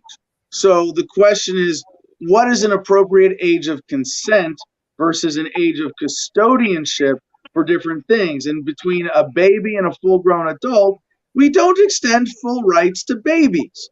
Babies, because they don't assert their rights and are in a sense helpless, are considered the custodial property, and maybe property is not the right word, but considered in custodial possession of their parents or their guardians or whoever else under today's government structure is legally designated as the guardian or in loco parentis. Now, in a community setting, you could have that, without government, people just accept that, well, because that child's parents died, but then these other people adopted them, and they have, legal common law kind of guardianship. And then we have gray areas in between being a baby and being an adult in terms of your rights and guardianship, like when it comes to sex. And in the United States, we do this very poorly, where the arbitrary line of age 18 means you have sexual rights and you have the right to consent to sex, whereas before that, if you're under 18 and someone over 18 has sex with you, that older person might go to jail for that. And then we have various funny laws where, well, if there's a 2-year difference, and that kind of makes sense, right? Well, if it's a 19-year-old with a 17-year-old, we're not going to fuck with that. But if it's a 20-year-old with a 17-year-old, then you're in trouble, mister. And various versions of this.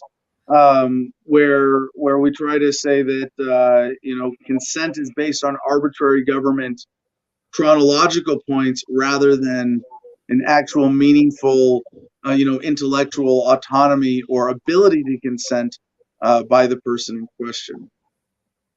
Depending on which state you're in. Did that open up enough of a conversation, CJ? Did you find the article? You're muted. You're so polite. Oh, I was just gonna. Well, I got my daughter here. So I was gonna ask you which I missed the last 10 minutes here. I was hopping back in. But which block were you on here in the article so I can get to it? This is into the law. The second, we just covered the first story in the law about. So this is okay. So the what is it? Epoch Times. Epoch Times. Okay, gotcha. Thanks, Jim. Thanks, Jim. Arkansas. This is just like having an executive producer, huh? All right. So so this is in Arkansas. Ban on gender transition procedures for minors passes Arkansas Senate. Bills headed to governor's desk. That's kind of like in South Dakota. Governor Kristi Noem just did a edit and revision veto of a bill that was passed that would essentially ban transgender people from competing in sports that are not of the gender they were born as. And she sent that back for a revision. And it's called a revision and edit veto. Have you ever heard of this? I've never heard of this. So her legal scholars that she's been talking to say it's within her right to send it back for a. Well, sir, I mean, in that legal framework, a governor or president could just veto and then attach a note to their veto and send or make a speech and tell Congress, I want to sign this, but it needs these changes, please. Right, and in this case, it's because of the NAACP. I just did what she did. So on her show with her interview with Tucker Carlson, she kept saying, NCAA, and she almost said NAACP 3 different times in this interview. And I'm just doing it here because she already put that in my brain. Like, okay, I think she kind of showed her real agenda on that interview with Tucker Carlson. But okay, so the NCAA is going to sue the state of South Dakota if they don't allow transgendered people to play in their sports systems. And so she's saying that she can't have the law say that the adults can't go play in sports like this, and regardless of your sexual whatever, as long as you're an adult, you can go play in this. And that's what the NCAA is saying, that they'll sue South Dakota for if this passes. But they can't do nothing about high school and below. So she's saying that she'll keep that transgendered people will have to play in the sport that they were born as until a college would then essentially pick them up and allow them to meet the criteria for having transitioned in order to play in the other gendered sport.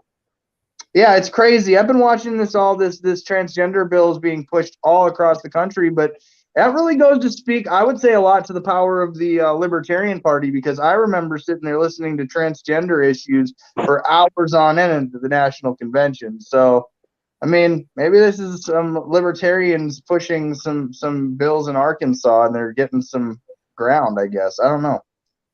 Well, I mean, you raised the issue of athletics, and I didn't realize how connected that was to the story in South Dakota. But the athletics issue to me is kind of a boring one. It gets to the question, like, what is the point of your sport? Is it to categorize humans by gender and say who are the best at this sport and this gender? And if so, then you define gender, and it's based on the audience. I mean, what professional sports are a show. Like what is it really? It's a form of entertainment, and there's a lot more to it than that. But as a business, they're entertainment. But not at the school level, not at the community level, where there's a different purpose. And if you want to be inclusive, you decide whatever your criteria are. Ed? My question is, what does the NCAA have against the Special Olympics? That's my question. What do they have against them? I mean, they are devaluing the Special Olympics completely by allowing transgender people to compete against non-transgender people. Okay, you have sports. Okay, there are male sports events and female sports events. Now, if somebody is debilitated, let's say they've been born developmentally disabled or they're mentally retarded or whatever, but they have enough wherewithal that they want to compete in this sport, they compete in the Special Olympics. Okay? They don't compete against non-impaired people. Okay, well, what's the difference here? I mean, if someone decides they want to leave, are you trying to call being born a woman a birth defect or something?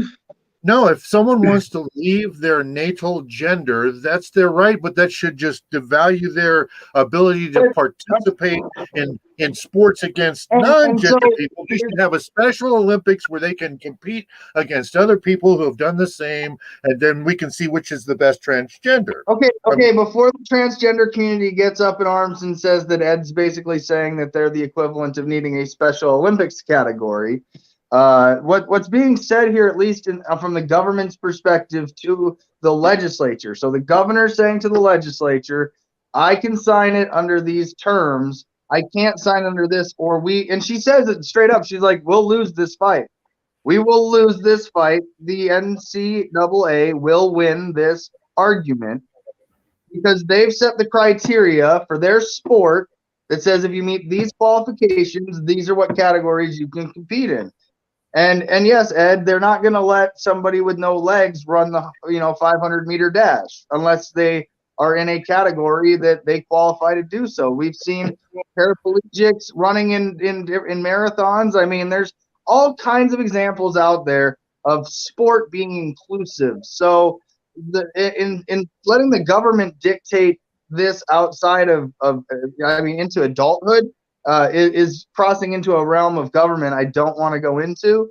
Well, so CJ, let me. What they're saying is 18 and under, they can regulate that sport as government and say you will participate in the sport of your gender at birth in this state. That's what they're saying.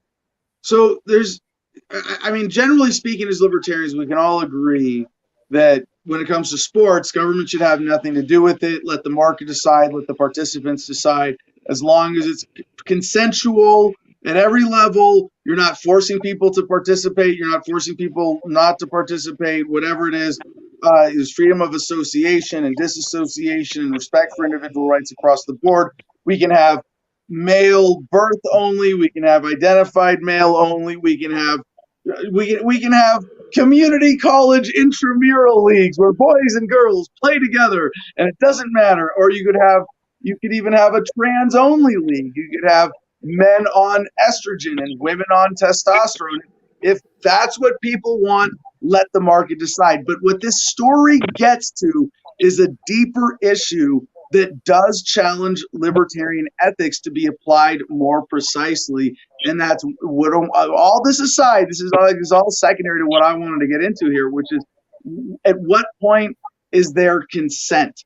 At what point can you, and it's sort of like, let's start with assisted suicide as an example. And I don't mean to compare transitioning to suicide, but it's an irreversible procedure. When is it okay to assist someone with suicide? When they're really drunk and angry because you got them on drugs and they're not themselves, is it okay to help them kill themselves? No, absolutely not. But if someone is completely sane and present and in pain and suffering from a chronic disease and they want to say their goodbyes and check out, then fuck yeah, that's an honorable thing to assist them in suicide. So similarly, with someone who knows, and I'm not going to judge here. I think there are a lot of people, I will say, being pushed into transitioning for whom it's going to be bad for. And this is why there are, challenges with suicide rates, or one of the reasons. We need 3 categories: cis male, cis female, and co-ed. Yeah. All right. So I'm not going to argue Mercedes on that one. I'm Well, not going to argue. but it's if you need use. So Mercedes, anybody who says we need that is making a suggestion to the market based on their own preferences and what they would support, participate in, or pay to watch. Right. So like that's your own preference. That's great. Some people want that. And I think enough people feel like Mercedes that we will continue to support a huge diversity of athletic organizations with diversity of criteria as we have today. We get government out of the way. We get to see more diversification. We get to see market needs met better. And I'm a fan of athletics, of sport. I'm not of professional sports. Not really, not much, but I do want to see the human activity of sport optimized. So that being said, the age of consent thing, when is it okay to help someone transition in an irreversible way? And this is where, going back to this, to how I set this subject up, we have various degrees of consent based on someone's age, where a baby basically has no rights up to a fully sovereign adult who has all rights. Whereas, we have that issue with sexual consent. At what point are you capable of consenting to sex without it being a form of statutory rape? And that's really the wrong term for it. It's really, at what age can we say for certain that an older person is taking advantage of a younger person, that they are too young to understand and therefore incapable of consent, at which point it is obviously a form of child abuse. Right. Yeah. How do those criteria apply to the transgender issue with children? Right. So, Jim, if you would please, in the Producers Club chat, I just shared a link. It's just one of the top search results for Google.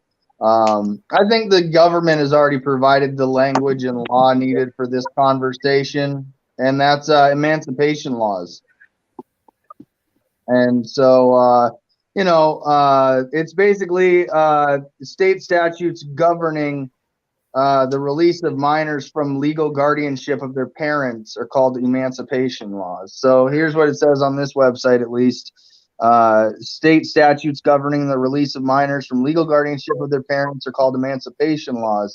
Emancipation may be granted to minors who are, for example, able to provide their ability to support themselves, have made arrangements for housing, are able to make decisions for themselves, or show sufficient maturity. This subsection includes a concise overview of emancipation laws and the minor emancipation process, an explanation on how certain events may trigger the automatic emancipation of a minor, summaries of law of more significant state emancipation requirements, a primer on the legal rights of children, and related information. So I put that in the show notes there, and that's what I believe is the answer in this case, at least government to population speaking, that there's a process for you no longer to be identified as a child and be identified as an adult. There's benchmarkers of responsibility in your life that you can show a court that can say, hey, Your Honor, I'm a YouTube channel host that just plays video games all day. I make $150,000 a year.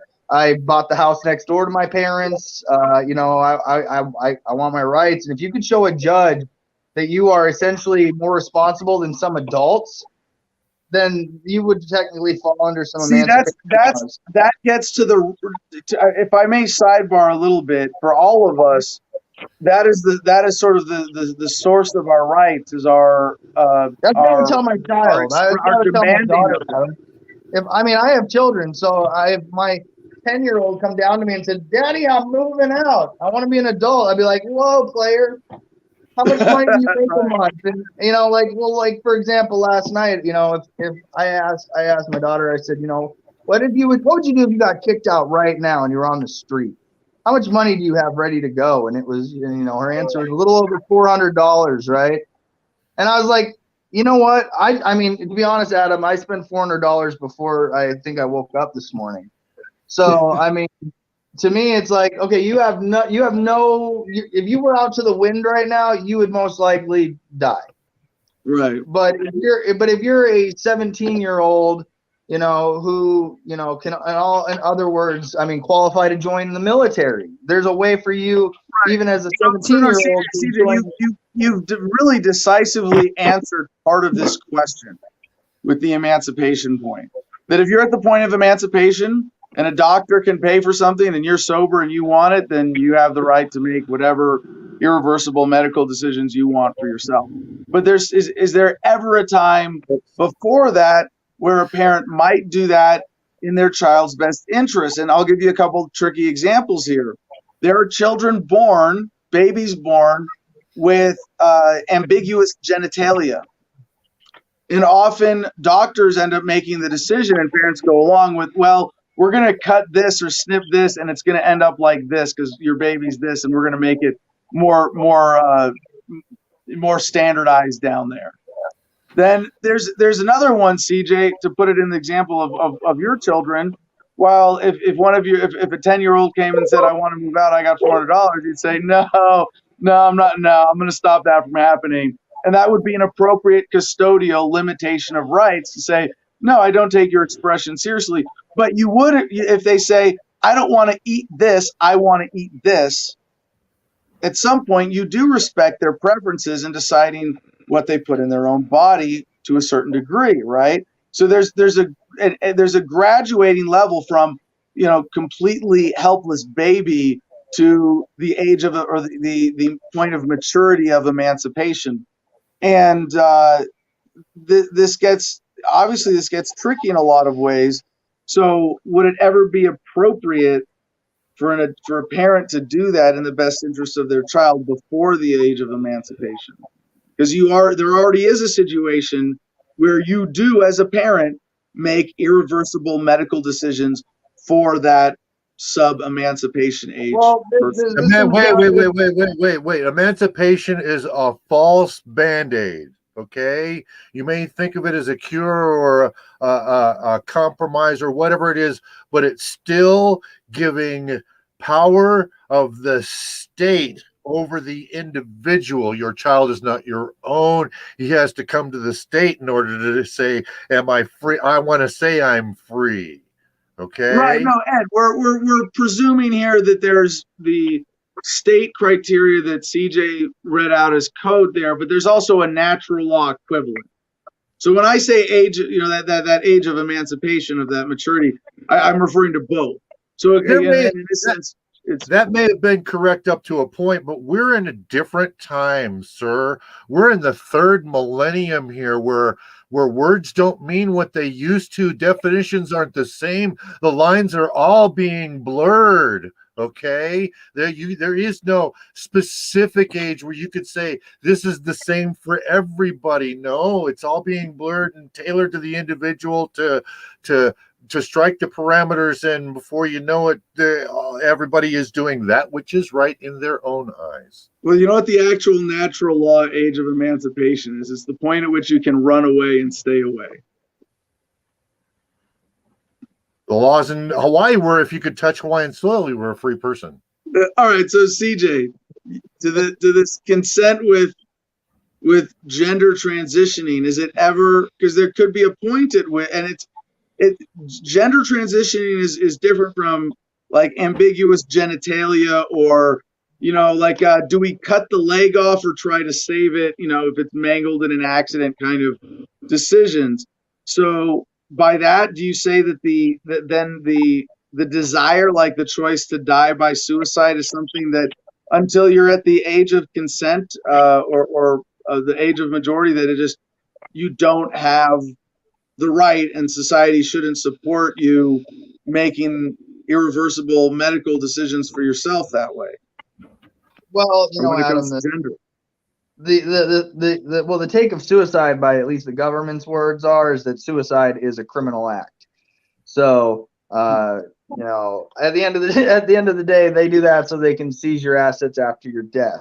There's the law, the way it's written, it is because we have a government, okay? And whether we like to admit it or not, we are all surrounded by said government. And in different states, they do different language. And Ed, you're right. They've twisted the language pretty crazy. But again, going back to this issue, I have a baby on the way, due here in July. Regardless of what genitalia my baby would be born with, I'm still going to love my child. you know. But I know as a parent, this life is going to be in my hands, and I am responsible, at least in the government's eyes, until this child turns now 18, which was decided before you and I were born. And we've seen laws change, smoking ages changed. You know, we've seen things in our lifetime where the government moves the goalposts on age of things. And so really, I mean, in South Dakota, a 14-year-old can get a driver's license, you know, but before, like I was talking with Cash Jackson yesterday, my dad grew up driving a semi by the time, you know, he was, you know, 10, 11 years old. So, I mean, different generations had different, you know, understandings of raising children. And I mean, to grow up on a farm back then, you would be, you know, driving the harvest in a semi to the elevator, and you were 12 years old, like shifting gears. Like, I mean, you would never see a minor doing that today because they realize that minor safety dictates that maybe 12-year-olds shouldn't be driving semis. So the government always moves the goalposts on every subject when it comes to parental and children's rights. And where I will always say this, my right to tell my daughter to go to bed will always supersede her right to tell me she has a snack. She needs a snack. So you can take a nap first, and then we'll talk about the snack.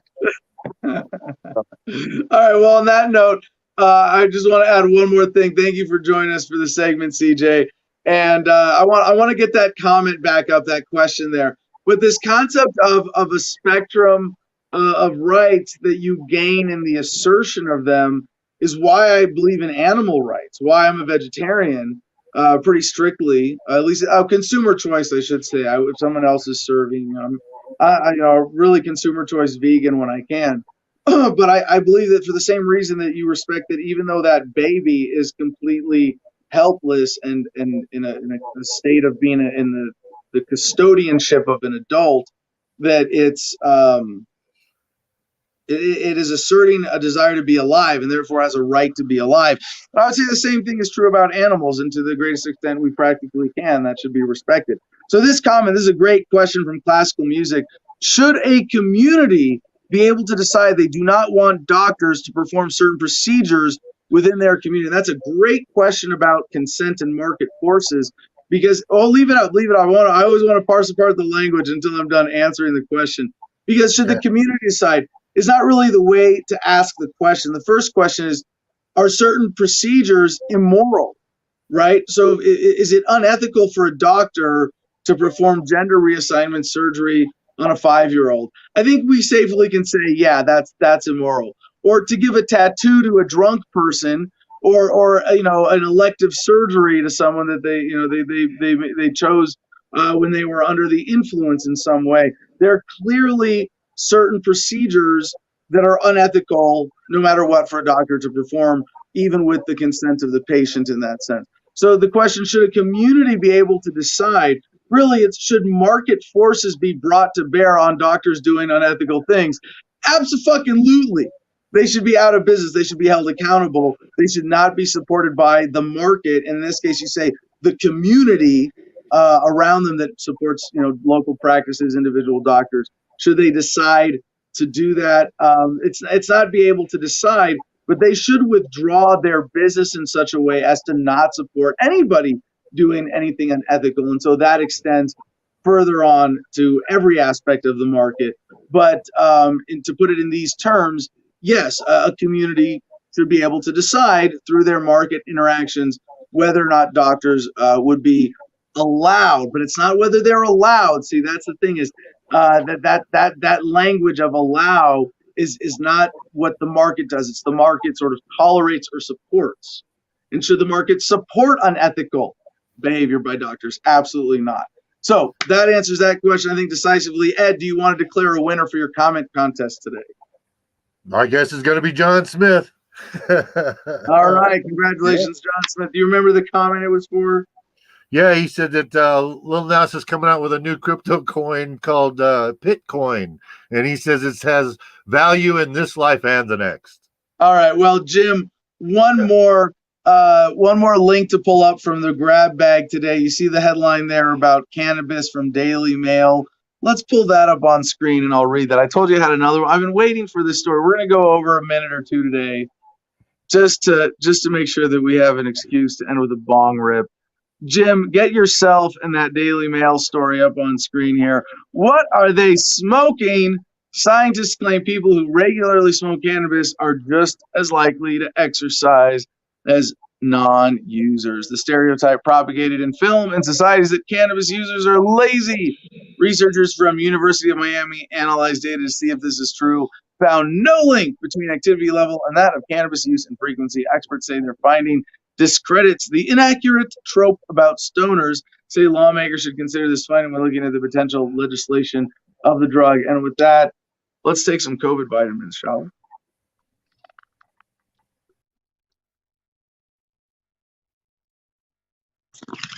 Smoke weed every day. I didn't have it ready today. My bad. Well, thanks for trying, Jim. It's been a fun show. Let's do the promos. Take us home. Okay, I can come back on and do the promos here. Whoops, I guess I still had that up. I was so excited to see the good news about pot people. Yeah, that's the good news to end on. And I'll say one other thing about that story. Cannabis is a fun indulgence in a lot of ways. And there are people who are lazy who do smoke pot as part of being lazy. And I think, if anything, that would tilt the statistics towards the trope described in the story. Whereas if you're just, if it's not that for you, in order to counter that statistically, I would suggest that cannabis actually encourages physical activity. You know, we used to do the hashtag lit and fit on the campaign trail because, you know, me and Joey Lee, G.I. Mary Jane, we get stoned and go to the gym together. Right? Like, and that's like, I still like, I can't really, I mean, I do a lot of manual, well, I'm stoned, I'm manual labor out here too. But like working out, lifting weights, I'm going to get stoned and listen to music and lift weights, you know, and going for a run is that much more fun when you're high, like when you smoke a little weed. And so I think, if anything, in conscientious use, the other thing they found, this is an older study we cited years ago, is that average cannabis users have slimmer waistlines than non-users. I can attest to that. Jim, if you can't tell from the shot he's in right now, is lean as fuck. Like, do you know your body fat percentages, Jim? What's that? Yeah, right. Okay, so I don't know. I'm in the, like, I cruise in the 10 to 12 range and look pretty good. Like, you can see my abs and some muscle definition. Jim's got less muscle mass and more definition, like striations that show. I would guess from that you're like in the 7-8% body fat range, something Maybe, like that. Yeah, I'm under 10 somewhere. Oh yeah. I don't know. Probably 5, maybe. I'd say, and I mean, it's intentional. There's a couple different ways you can work out. There's powerlifting and there's strength lifting. You know what I mean? Like, from what I understand, and correct me if I'm wrong, lifting super heavy weight, maxing out as much as you can, is going to build your body mass up, make you bigger like you. But lifting relatively smaller weights and doing 1,000,000 reps is gonna just chisel you down instead of building you a larger Not necessarily. I'm kind of glad you brought that up, and so let me. That's a common misunderstanding of workout physiology that's easy to clarify, because the way that you work your muscles can determine if you build slow twitch or fast twitch. But you can have big muscles. And like, I don't do one, like I'm pretty built at 5'10" and 220 and around 12% body fat. And I do mostly manual labor, and when I lift weights, I don't know if you've actually seen me lift weights, I do kind of medium rep range. I never do 1 rep maxes.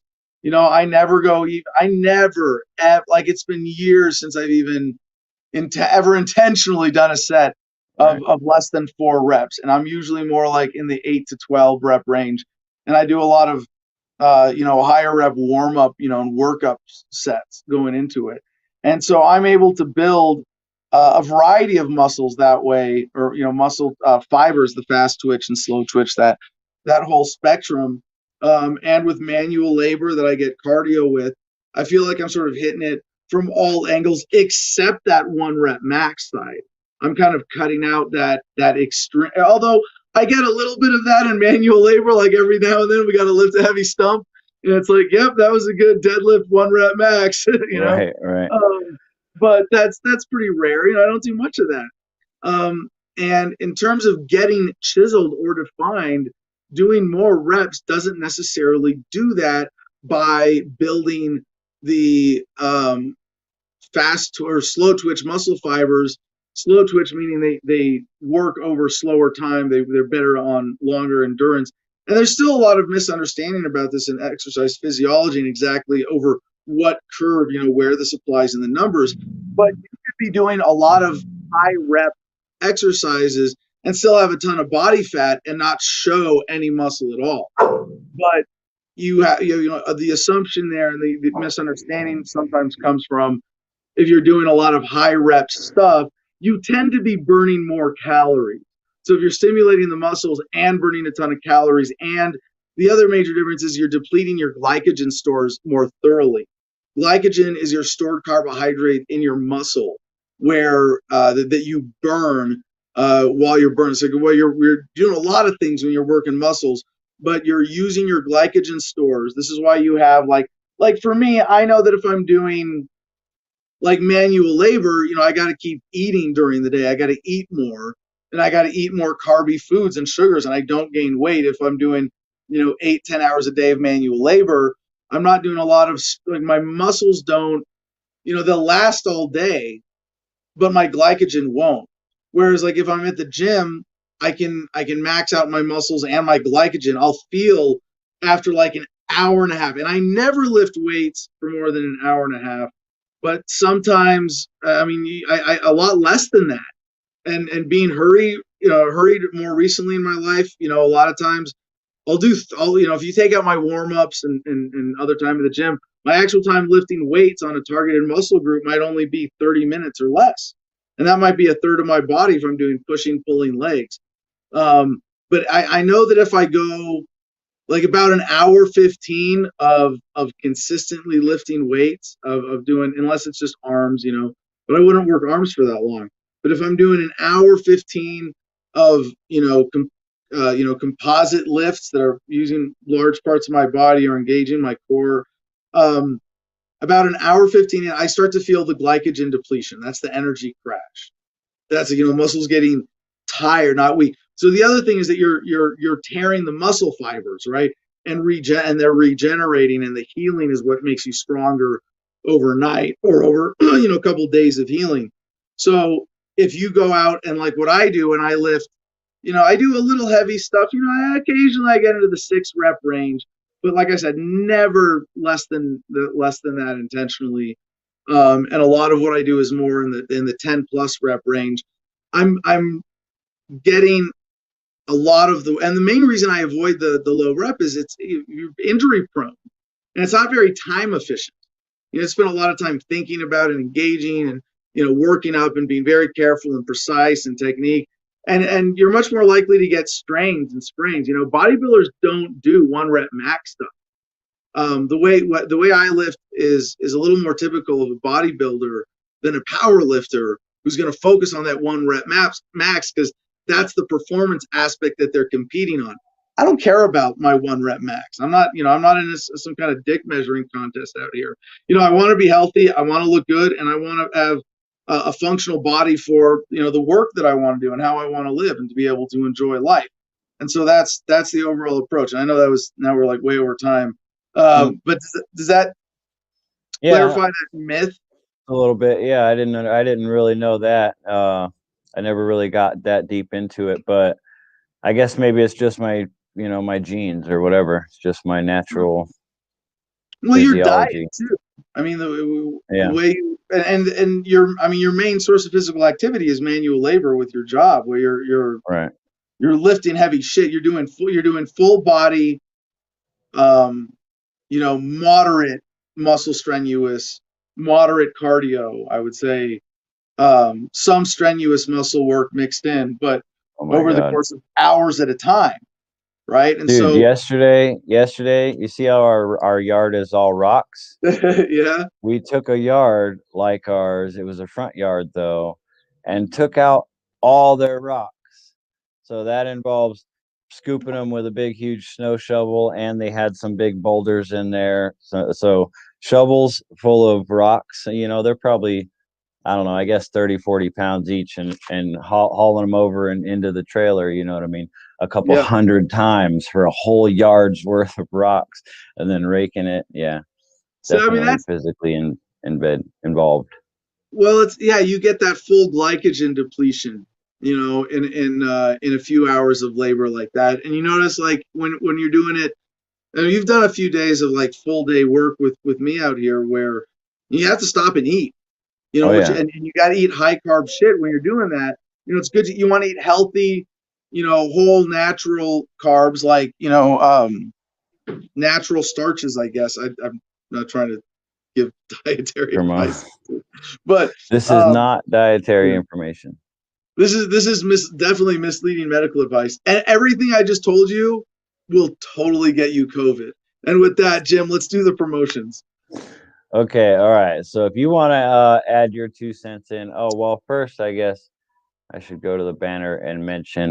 We always mention the public channel that everybody is welcome to. So everybody watching this show right now can just go to t.me/Adam versus the man. That's our public Telegram chat room for the show, so you can participate and have fun with that. If you want to be like the winner of our contest today and win access into the private Producers Club, you can go to the website at the bottom of the screen, adamversusman.com. It's a beautiful website, being updated all the time. We even got Homefront Battle Buddies in there right now. We'll get to that later. First, we're going to show you the Patreon, and that's where you can gain access. You can bypass the contest and just buy your way straight into the Producers Club at $10 per month at patreon.com. So check that out. It's definitely where it's at. The private chat is the best thing in the world. Cigar Federation is our other affiliate program, also on the website. You see, I just clicked the back button on my browser to go right back to the website that you should have bookmarked in your favorites in your browser. Click on Cigar Federation. Check out all of their exotically flavored cigars for you to choose from, and use promo code ADAM10 at checkout to get yourself 10% off of anything you purchase there. Your entire order. They got a huge selection, delicious cigars. Many of them have been smoked right here on the show, so definitely check those out. After that, click your back button again, go right back to the best website on the planet. Check out Homefront Battle Buddies website, because there's now a link on there. Oh, never mind. Don't do that. I shouldn't have done that. You guys should have warned me. It's almost ready. It's on its way. It's coming. Check out the shop is what I meant to say. CJ's got a bunch of cool shit on there. Backpacks, t-shirts, everything with the Adam versus the Man logo or the Freedom logo. Your choice. Put it together. Get yourself some merch. Be awesome like everybody that has previously done so. After that, last thing I want to tell you about is going to Instagram at the Garden of Freedom. You can check out everything that's been going on with Adam up there in Gardenia. He just adopted a couple new puppies, a Rottweiler and Pitbull mix. Absolutely beautiful. You're going to see plenty of pictures of them growing up all over this Instagram. So get yourself involved with that. And there you go. Peace and love, y'all. Choose happiness and be excellent to each other.